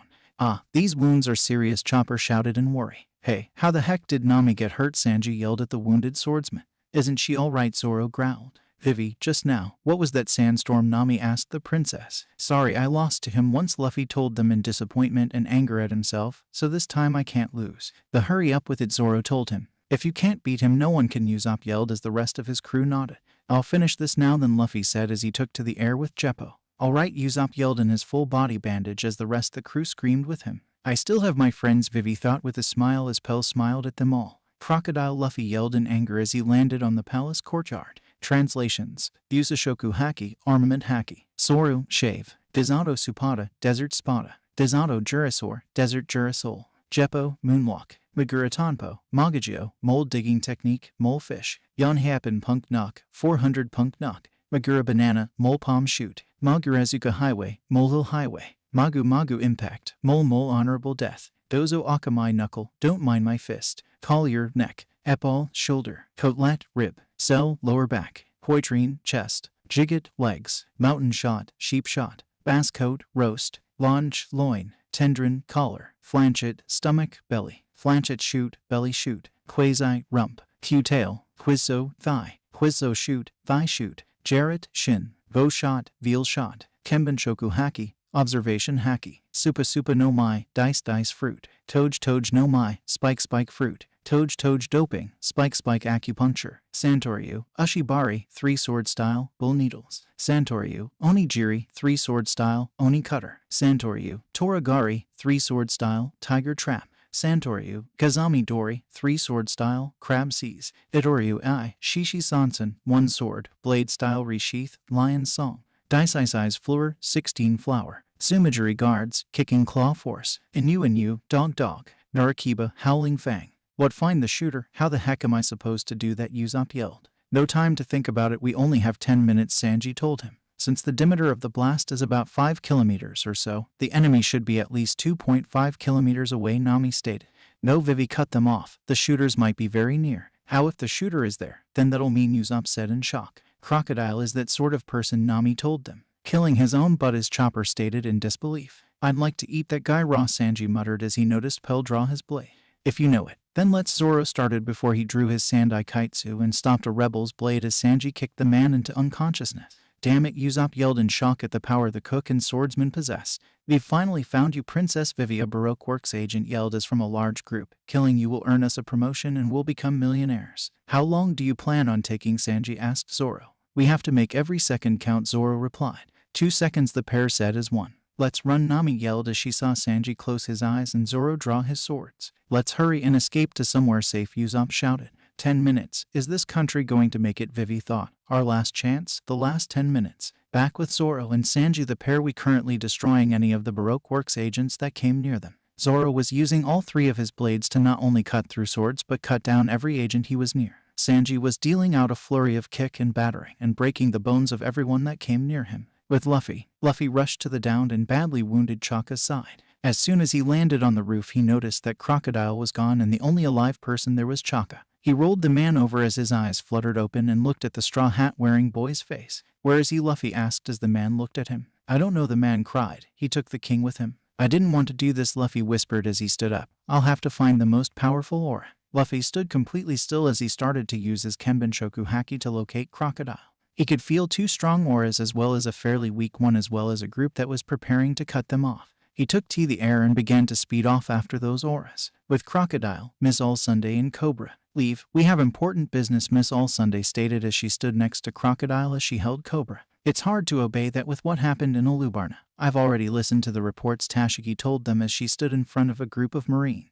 HMPH, I don't care as long as you're government dogs, I don't care, Miss All Sunday replied. Move or die, Crocodile ordered. We have no desire to move, Tashigi yelled and replied. Then I'll have to kill you, Miss All Sunday stated as she walked in front of Crocodile. Wait, Marines, don't worry about me, Crocodile pleaded. Listen, at 4 p.m. the plaza will be bombed, please stop it. What? There's only 7 minutes left, Tashigi said in shock as she looked at her watch. This relates to thousands of lives. Don't worry, we will save you and stop them, Tashigi yelled as she drew her sword. Wait, this woman, she can, Cobra tried to warn. Train to floor, Miss All Sunday whispered as arms wrapped around all the soldiers' necks.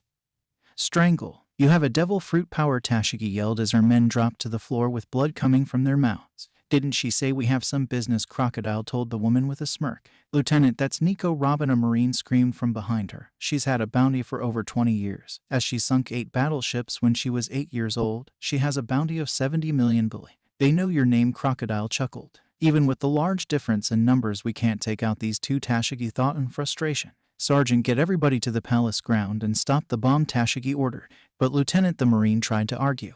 Hurry, Tashigi yelled at the man as the Marines followed her orders. Now release that man. I told you not to interfere with me, Miss All Sunday said as 4s appear on Tashigi, 2 holding her head back and holding her sword to her throat. Miss All Sunday watched as the woman fell to her knees with tears flowing and was forced to allow the 3 to pass her. It wasn't long before they arrived at the entrance to hidden stairs that took them down to where they wanted to be. Hidden stairs, Miss All Sunday said in shock. The true history is down there, Cobra told the pair. Finally, Crocodile muttered with a large smile. Normal people wouldn't know of its existence, Cobra stated. The world is full of secrets that even a big country's king like you wouldn't know, Miss All Sunday informed him. Can you understand the true history? Cobra asked in fear. Of course she can, that's why I made a deal with her, Crocodile told the king. This isn't your fault, because you never realized someone could read it, Robin stated.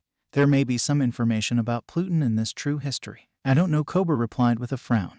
The Alabastian kingdom always protected its true history, that's all we ever did. Protect. Don't joke about it, Miss All Sunday laughed. Calm down, Crocodile warned as they arrived in large hall. The thing is behind that door, Cobra told them. Exactly, Robin replied as she walked forwards and pushed open the door. It's mine, Crocodile laughed. With Luffy, the straw-hatted boy rushed through the streets of Alubana and came across the defeated form of Tashigi, who was forcing herself to her feet with tears running down her face. The woman stared at him and lifted her sword as she began to glare at him. Straw Hat, Tashigi yelled. Crocodile Luffy growled out as he looked at the Marine. Where did he go? To the temple, Tashigi cried as she pointed in the direction Crocodile and Miss All Sunday went.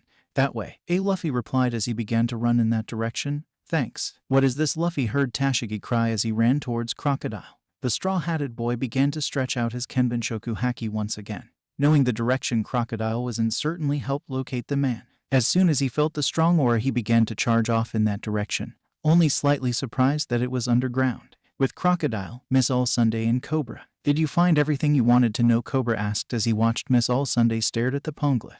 There's nothing else, Miss All Sunday asked as she ran her hands over the poneglyph. Is this all your country is hiding? Aren't you satisfied? Cobra replied. I have fulfilled your wish. That's right, Miss All Sunday sighed. Is it the true history? Nico Robin Crocodile questioned. Can you read it? Yes, Miss All Sunday replied. Then read it out loud, Crocodile told her. This true history. Godzilla conquered and built this kingdom in the year 239. In 269, the Dima family is the strongest. Miss All Sunday read aloud. During the year 306, Aramir completed the feudal holy temple. In 325, Masandi the Ordian hero. Hey, was that what we're looking for? Crocodile yelled. I don't give a damn about this country's history. I just want to know if there's information about the ancient weapon. There is nothing like that, Miss All Sunday told Crocodile. It is just history. What? Crocodile muttered in shock. The word Pluton isn't anywhere, Miss All Sunday stated. I see how pitiful, Crocodile muttered in distaste. Although you were such a good partner, I'll kill you right here, right now. What? Miss All Sunday gasped in shock. The agreement we made 4 years ago has come to an end.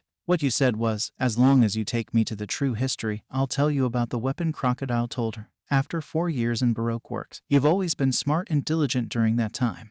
And that was enough for me. You were a worthy woman, but you ended up breaking your promise. But I am not at all mad at you. You know why? Nico Robin.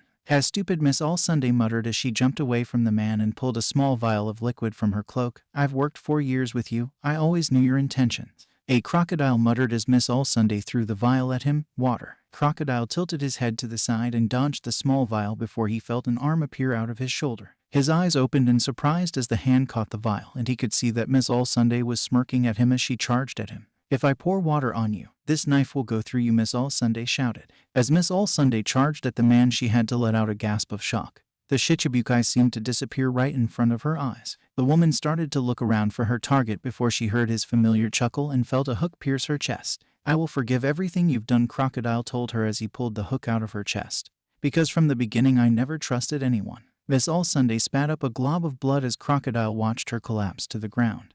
The Shichibukai smiled down at the woman as she struggled to get to her feet before she gave up. I know that the Pluton exists, Crocodile told her. I don't need the true history to find it. As long as I have this country, it is only a matter of time. As Crocodile watched Miss All Sunday lift her head to glare at him, he felt the ground rumble beneath him and looked around in shock.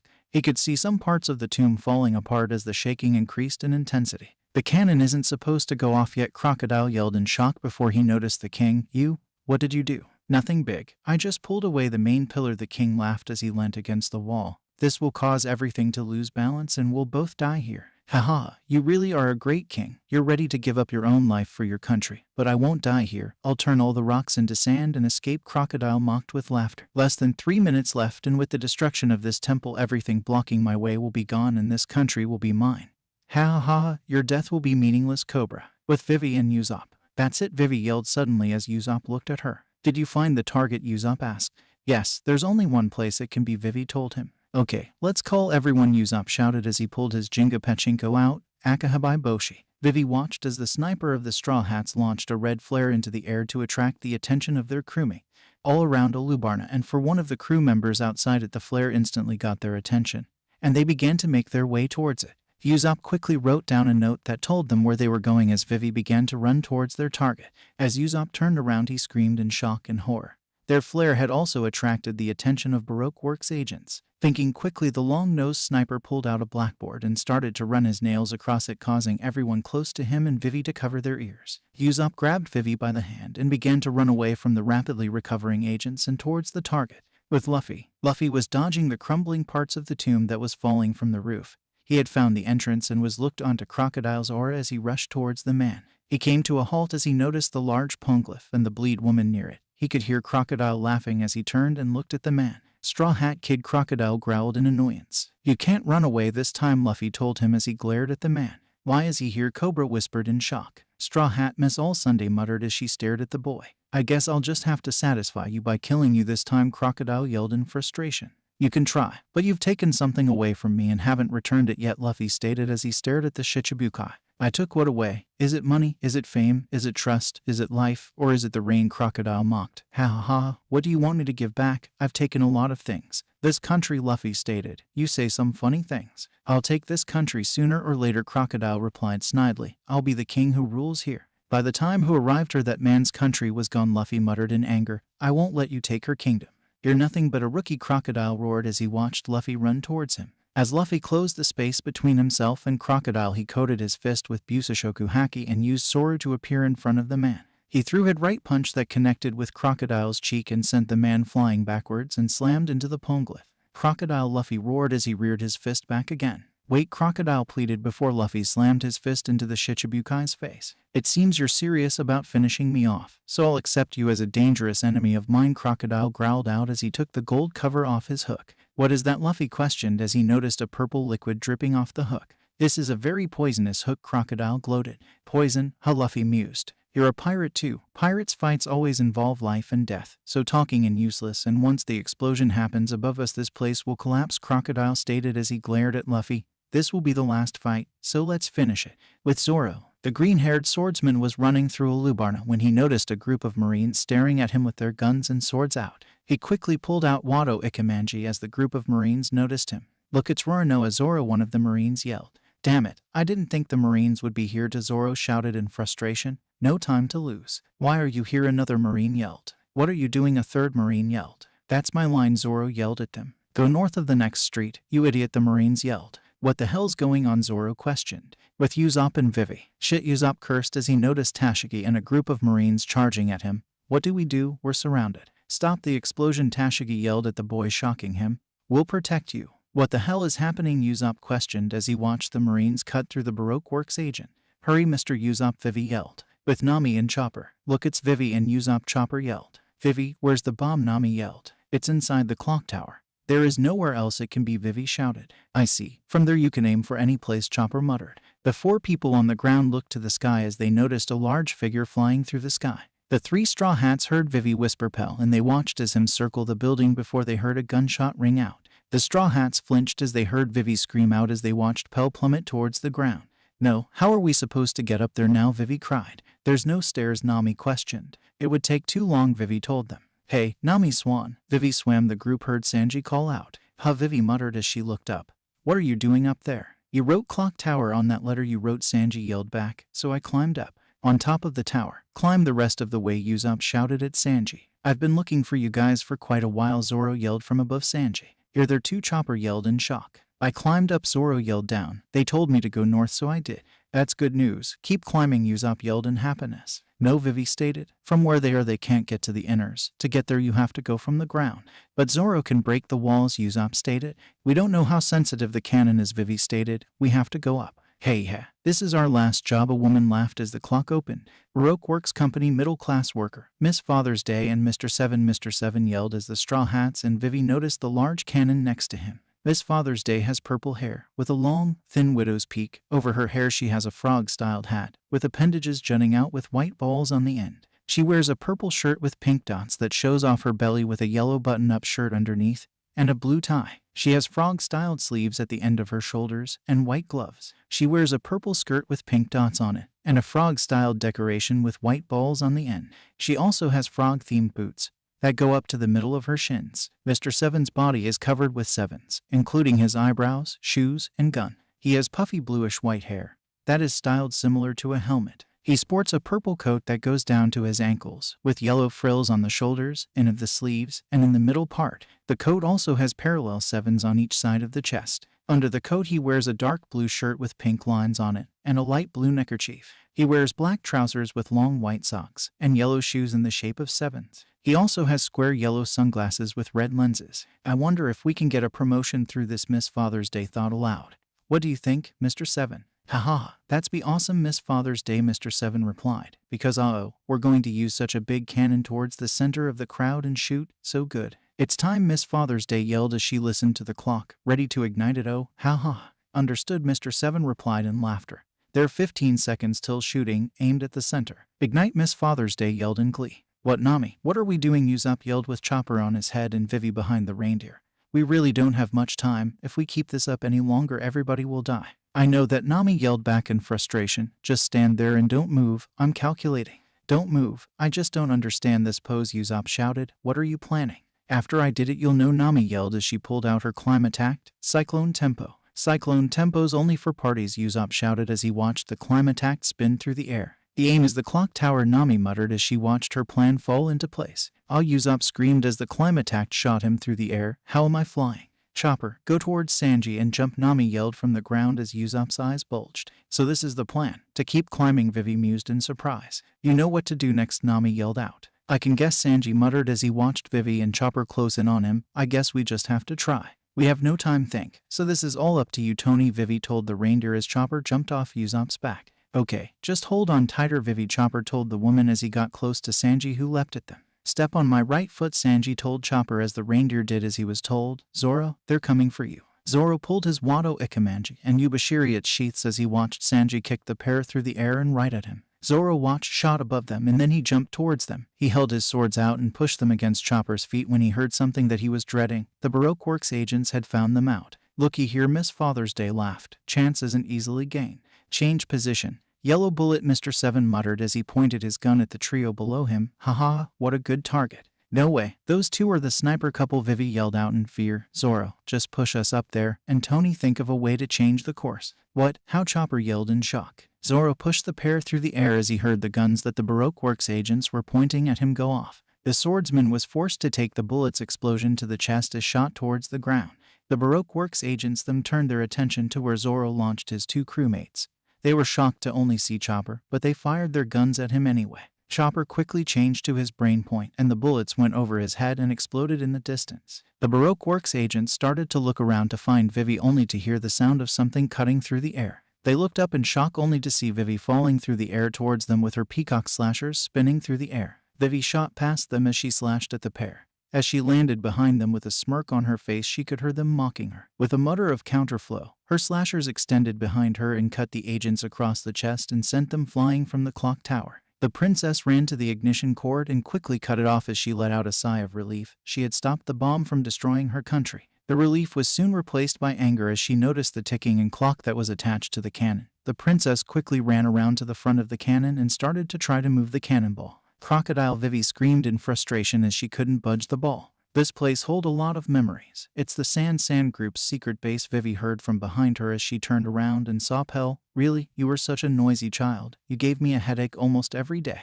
It's a time bomb, Vivi shouted at the man. It's going to explode soon. Princess Vivi, I am pleased that I was able to serve the Nefeltari family, Pell admitted with a nostalgic smile. It's something from the depths of my heart that I am so proud of.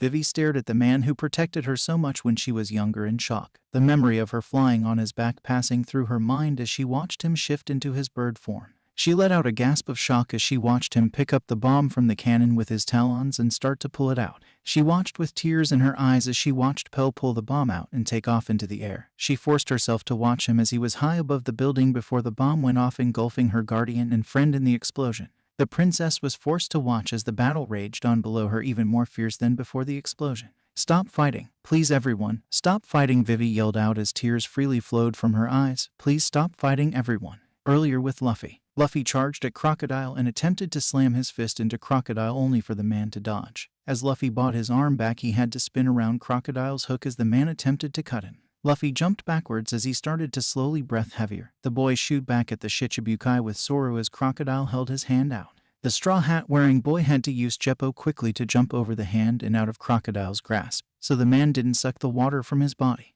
From above Crocodile, Luffy coated his leg in haki and brought it down towards the Shichibukai. Crocodile leant backwards and the kick just missing his nose as the man once again tried to stab Luffy with his poison hook. The straw hat boy jumped backwards and just escaped getting stabbed by the poison hook. Luffy stared at the man as the tomb kept crumbling around them. As a pillar fell in front of Luffy, he used his Kenbenshoku haki to feel Crocodile rushing towards him. The boy pulled his leg back and coated it in haki as kicked through the pillar and straight into Crocodile's face. As his kick connected with the Crocodile's face, he felt the poison hook cut into his shoulder. As the hook connected, Luffy spun around and grabbed it.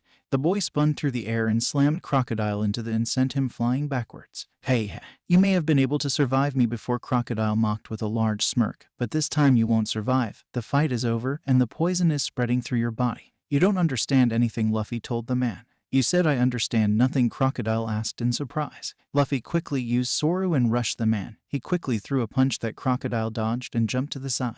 Luffy shot off once again and threw another punch that Crocodile dodged. The Straw Hat Boy continued to try and eventually hit the man and forced him wards. Crocodile smiled as he hit the wall and disintegrated into sand, only to appear on the other side of the room. You still don't understand. You'll die soon from the poison. Look, your body is already getting numb, Crocodile mocked as he watched Luffy forcing himself to stand. No matter if you win or lose, you'll be stuck here anyway. As Crocodile finished talking, he had to jump to the side as Luffy kicked the wall the man was leaning against and destroyed it. Crocodile watched as the boy pulled his leg out of the wall and glared at him once again. There isn't even anything you're seeking here. Why would you do this for someone else? That's the point of dying for someone else, Crocodile asked in frustration and anger. Just one or two companions. If you had just let them die, you would not have gotten involved in this, you fool. Like I said, you still don't understand, Luffy stated. Vivi, even though she keeps saying no death, she tries to throw her own life away to save everyone. If I left her, she would have died. She would have died because of you guys. You don't understand. That's why I told you to let those kinds of people die without bothering you, Crocodile told the Straw Hat Boy. Luffy grunted as he shot at Crocodile once again. He threw a right which was dodged and then attempted to kick the man as Crocodile jumped to the side. Luffy went to rush the man once more before his legs gave out and he collapsed to the ground. Ha ha, keep talking. Your body can't move anymore, Crocodile laughed as Luffy tried to force himself up from the ground.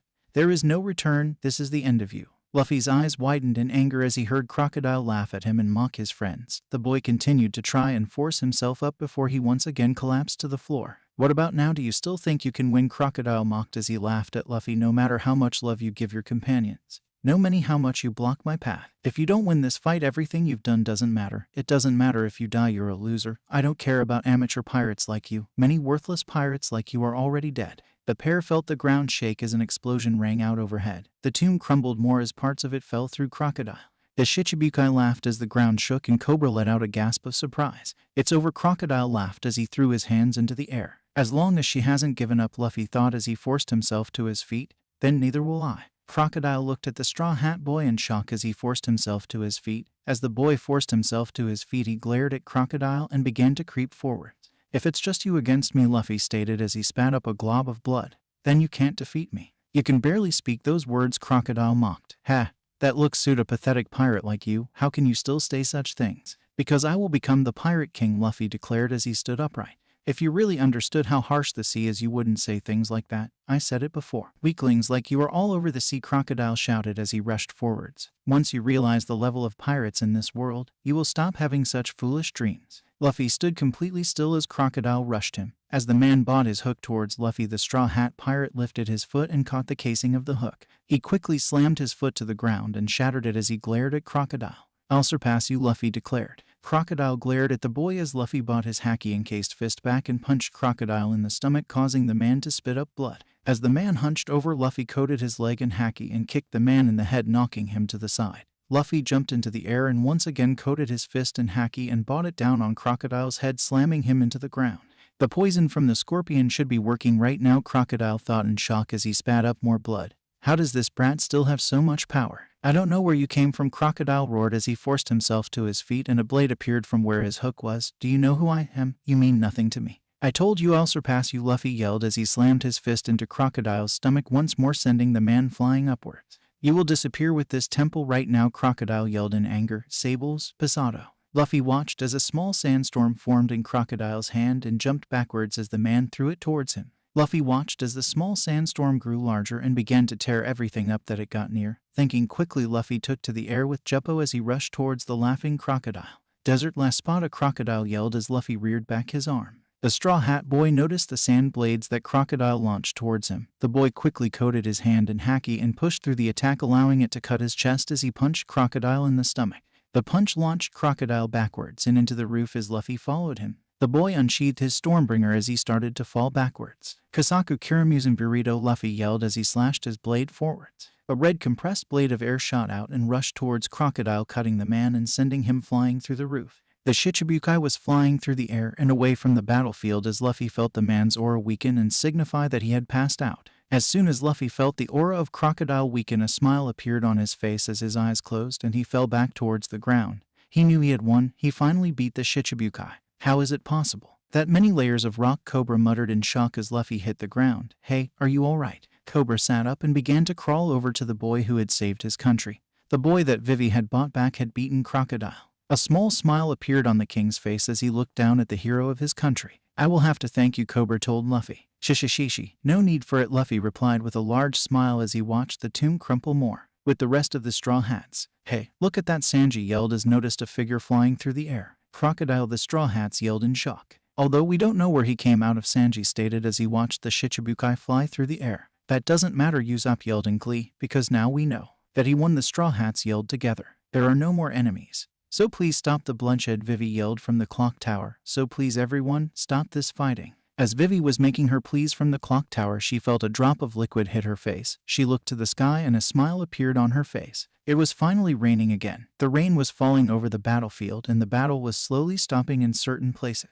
With Koza. Hey Koza said, do you understand now? Yes, the man responded from near his leader. The war is over, Koza yelled. With Tashigi. What? Tashigi whispered as she felt the rain hit her face. Rain. The wildness has really stopped, Tashigi thought as she looked around. The people holding the weapons are hesitating. Tashigi was broken out of her thoughts as Crocodile crashed down to the ground near her. A small smile appeared on her face as she knew what that meant. With the Straw Hats. Please stop fighting, Vivi begged from the clock tower. The rain is starting to make it clear again, a rebel said from near the Straw Hats. Vivi's voice is being heard, Nami said in happiness. Princess Vivi, a rebel said in surprise. It's the princess, a royal guard muttered. Vivi, a rebel gasped in surprise. I thought the princess wasn't here, another rebel shouted. Mr. Crocodile, a rebel yelled in shock as he saw the man on the ground. Why is he down here, another rebel yelled. Mr. Crocodile, Usopp yelled in outrage. Let me tell you what he's done. Just watch and wait, Sanji told the sniper. The rain right now will fall again like before, Vivi yelled to the armies, because all the nightmares have ended. Wait, a rebel yelled. The nightmare has not ended yet. We saw with our own eyes what the king has done. Right, another rebel yelled. Koza was attacked as well. What the royal army did cannot be forgiven with an apology, another rebel yelled in outrage. How do you say such things to people who have lost their lives? Put your weapons down, royal army, a bleeding Chaka yelled. General Chaka, the royal army yelled in shock. Chaka, Vivi whispered in shock. You put your weapons down to rebel army, a voice yelled. Mr. Igaram, the rebels yelled in shock. Captain, the royals yelled in surprise. Igaram, Vivi shouted in happiness. Igaram, you came back safely, Chaka shouted in glee. He's the weird guy from Whiskey Peak, Zoro yelled. He survived, Nami screamed in disbelief. He's the kid from Nanohana, a rebel yelled. The one who got attacked by the royal army, another man stated. No, someone else attacked me. Listen to me, everyone, I saw it, the kid shouted. The royal army that attacked in Nanohana were just fakes and the king was a fake as well. It was all a trap. Right, this battle was planned from the beginning, another voice told everyone. Koza, the rebel said. Everything about this incident I will now clearly explain, Igaram yelled. Now put down your weapons. Vivi rushed through the clock tower with a smile on her face as she heard the weapons hitting the ground and the fighting stop. She pushed open the door of the clock tower and began to look around for the Straw Hats, only to notice that they were missing. Where is everybody, Vivi asked as she continued to look around.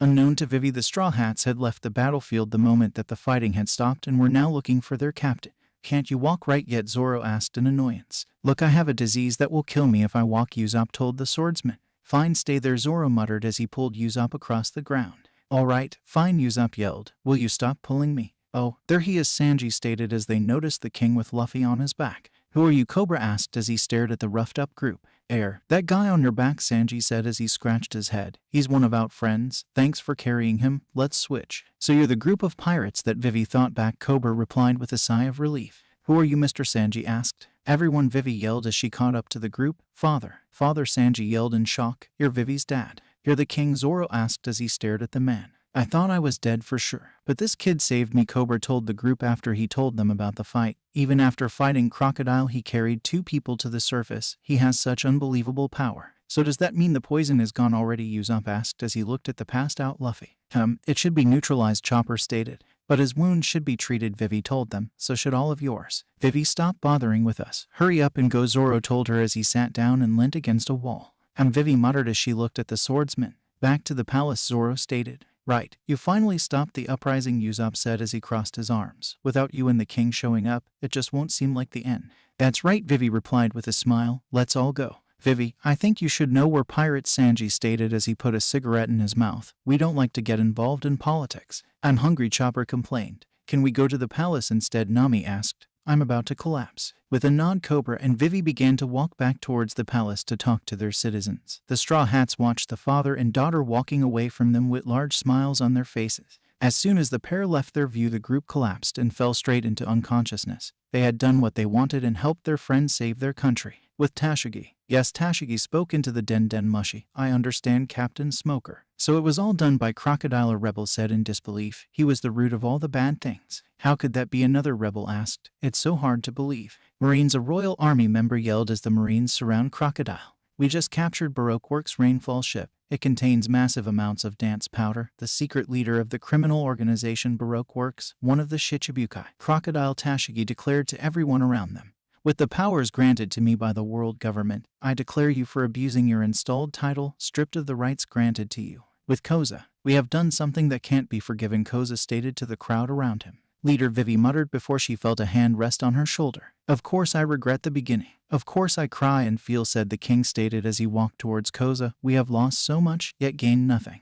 Your Majesty, the crowd called out in surprise. King Koza muttered. No, we need to walk forwards. No matter who your enemy was, as long as we know that the war is over, Cobra shouted. No one can declare the past into null. No one. We will reunite through this war and do our best to live on. The crowd looked on with tears flowing from their eyes as their king addressed them. They knew the kingdom would move past this war and maybe become closer due to it. We will rebuild the Alabasta kingdom, Cobra yelled. With Smoker, what's this rain? You couldn't have, a female voice stated in shock. Did you use dance powder? You idiot. I know the difference between doing right and wrong, Smoker replied. I wouldn't use something that Alubana has outlawed. Why would I go against it? Sorry, Hina has wronged. Let's talk about something else. The White Hunter, Hina said. How did you become so fat? Hina is a tall and slim woman with straight, waist-length pink hair that she wears in a middle part. She has dark brown eyes and wears red lipstick. She wears a burgundy-purple two-piece suit over a white blouse, as well as dark brown shoes and a pair of dark gloves, and also has a long white marine jacket draped over her shoulders like a cape with light blue epaulettes. Mind your own business, Smoker growled in annoyance. Don't you think you just did something a bit harsh? Just randomly using my best troops, Hina told him, just to search a ship for you. I'm surprised. Hina is surprised. Hey, don't say that. It was for a fellow marine, Smoker replied dismissively. You're always like that. I feel for Tashigi, Hina stated. HMPH, Smoker sighed.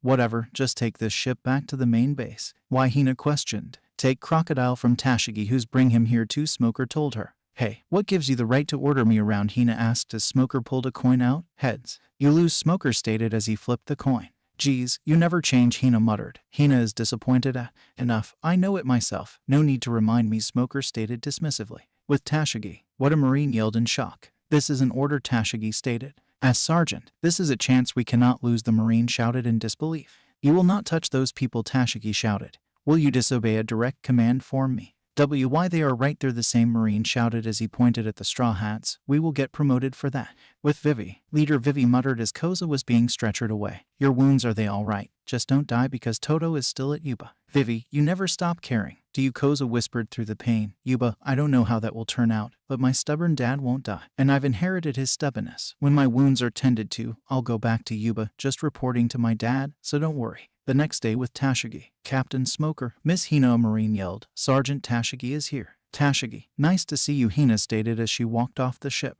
Sorry, I'm a bit tired, so I'm going to rest, Tashigi told the woman as she walked past them and noticed Smoker. Captain Smoker, I'm back.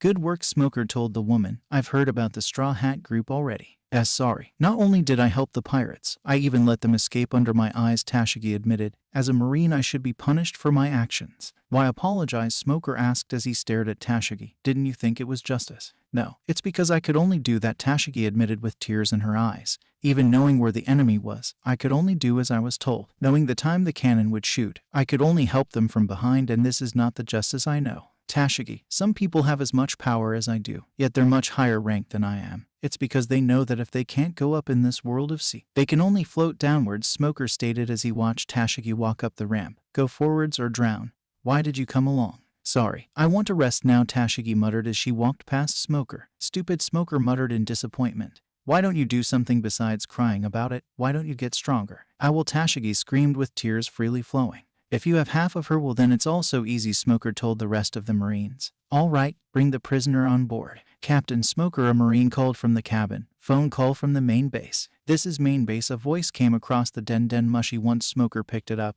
Is this Captain Smoker? It is, Smoker growled. In regard to your capture of Crocodile, the government officials will award you and Tashigi with medals, the voice told them as Smoker glared at the phone. Reward, Smoker questioned. Wait, we didn't defeat Crocodile, didn't I tell you?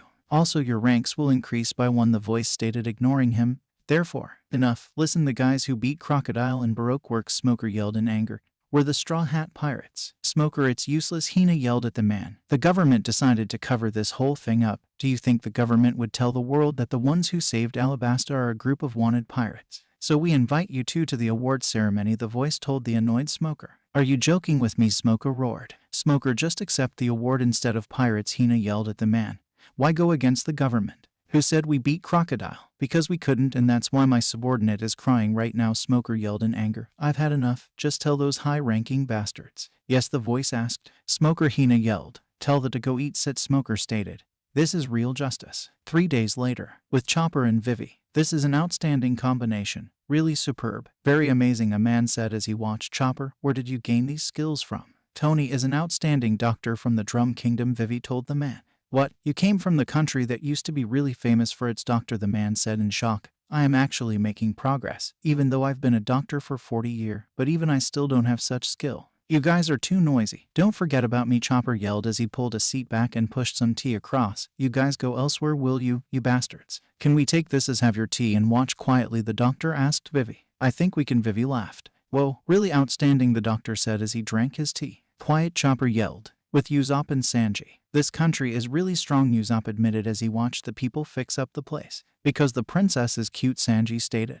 Does that matter? Usopp asked as he looked at the chef. It does, Sanji said. Bastard, what's with this big hole that goes through every house? Usopp asked. It really looks like it's been kicked through. Hey Usopp, there is something over there, Sanji said in hopes of distracting the sniper. With Zoro. I must concentrate, Zoro thought as he had his arms out to the side with boulders on them. I must be able to pull out that power again, or I can't think of myself stronger. With Nami. Every book seems to be very interesting, Nami admitted to the king. Can I really have them all? No problem. I've already read them all, Cobra told the orange-haired woman. Thanks, Nami replied as she continued to read the book. With Chaka. I already told you I don't know. Don't you understand? Chaka told the group of Marines. Now go away. It won't do any good if you're lying, a Marine yelled at Chaka. Harboring pirates is a serious crime. I don't know anything about pirates, Chaka told the group as Sanji and Usopp walked past him. Hey, thanks, Sanji said. Back already. Did you find the thing you needed? Chaka asked. There's a lot, Sanji admitted as he kept walking. With the kind of condition this city is in, it's a bit of a surprise we could get so much. Yeah, true, Usopp replied as they entered the palace. Can you prove that those pirates are here? Chaka asked the Marines. Do you think he's awake yet? Usopp asked Sanji when they entered the palace. I don't know, but when he wakes up this place is going to get noisy, Sanji replied. I slept well, Luffy yelled as he sat up and Sanji and Usopp entered the room. Where's my hat and my breakfast? This guy is really noisy when he wakes up, Sanji groaned as he sat down. Also, it's dinner time, not breakfast time. Your hat is just there. A guard found it for you, Usopp pointed out. Wow, thanks, Luffy replied as he put his hat on his head.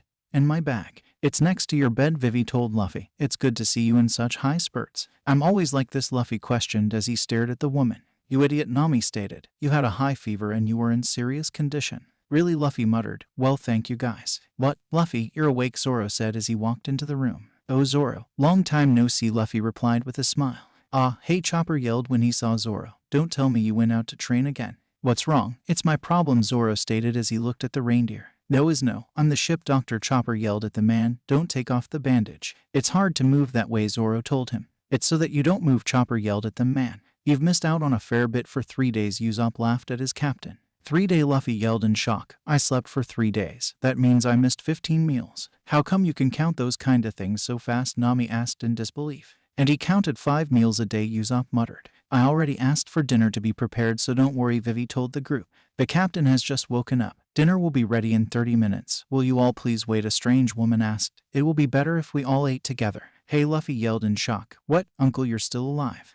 So you're into these things? Zoro asked in disbelief. You all misunderstand. She is Terracotta, Vivi told the group. She's Igaram's wife and the head chef. Then you for looking after Princess Vivi and Igaram, Terracotta stated. Terracotta is a large woman with curly blonde hair and she looks almost identical to Igaram. Terracotta wears a dark red tunic with an orange lining that has a white stripe. Under her tunic is a light blue shirt with white buttons. She also wears bright red lipstick. There should be a limit on how similar a kid can be, Zoro muttered as he stared at the woman. I understand one of you eats a lot before dinner, Terracotta said as a man pushed a massive pile of fruit over to Luffy. Please enjoy this fruit first. I understand, Luffy replied as the fruit seemingly disappeared. I'll have 3 days worth of food. Don't worry, I have worked for 30 years, the woman bragged. I won't disappoint your appetite, just eat until you're full. Now, we have a few things to do first, Luffy said in a strangely serious tone. Firstly, Vivi, do you have a devil fruit encyclopedia? Do you want to do it now? Vivi questioned as the boy nodded. Good, I have it here. Why would you need that? Nami asked as Luffy picked his bag up.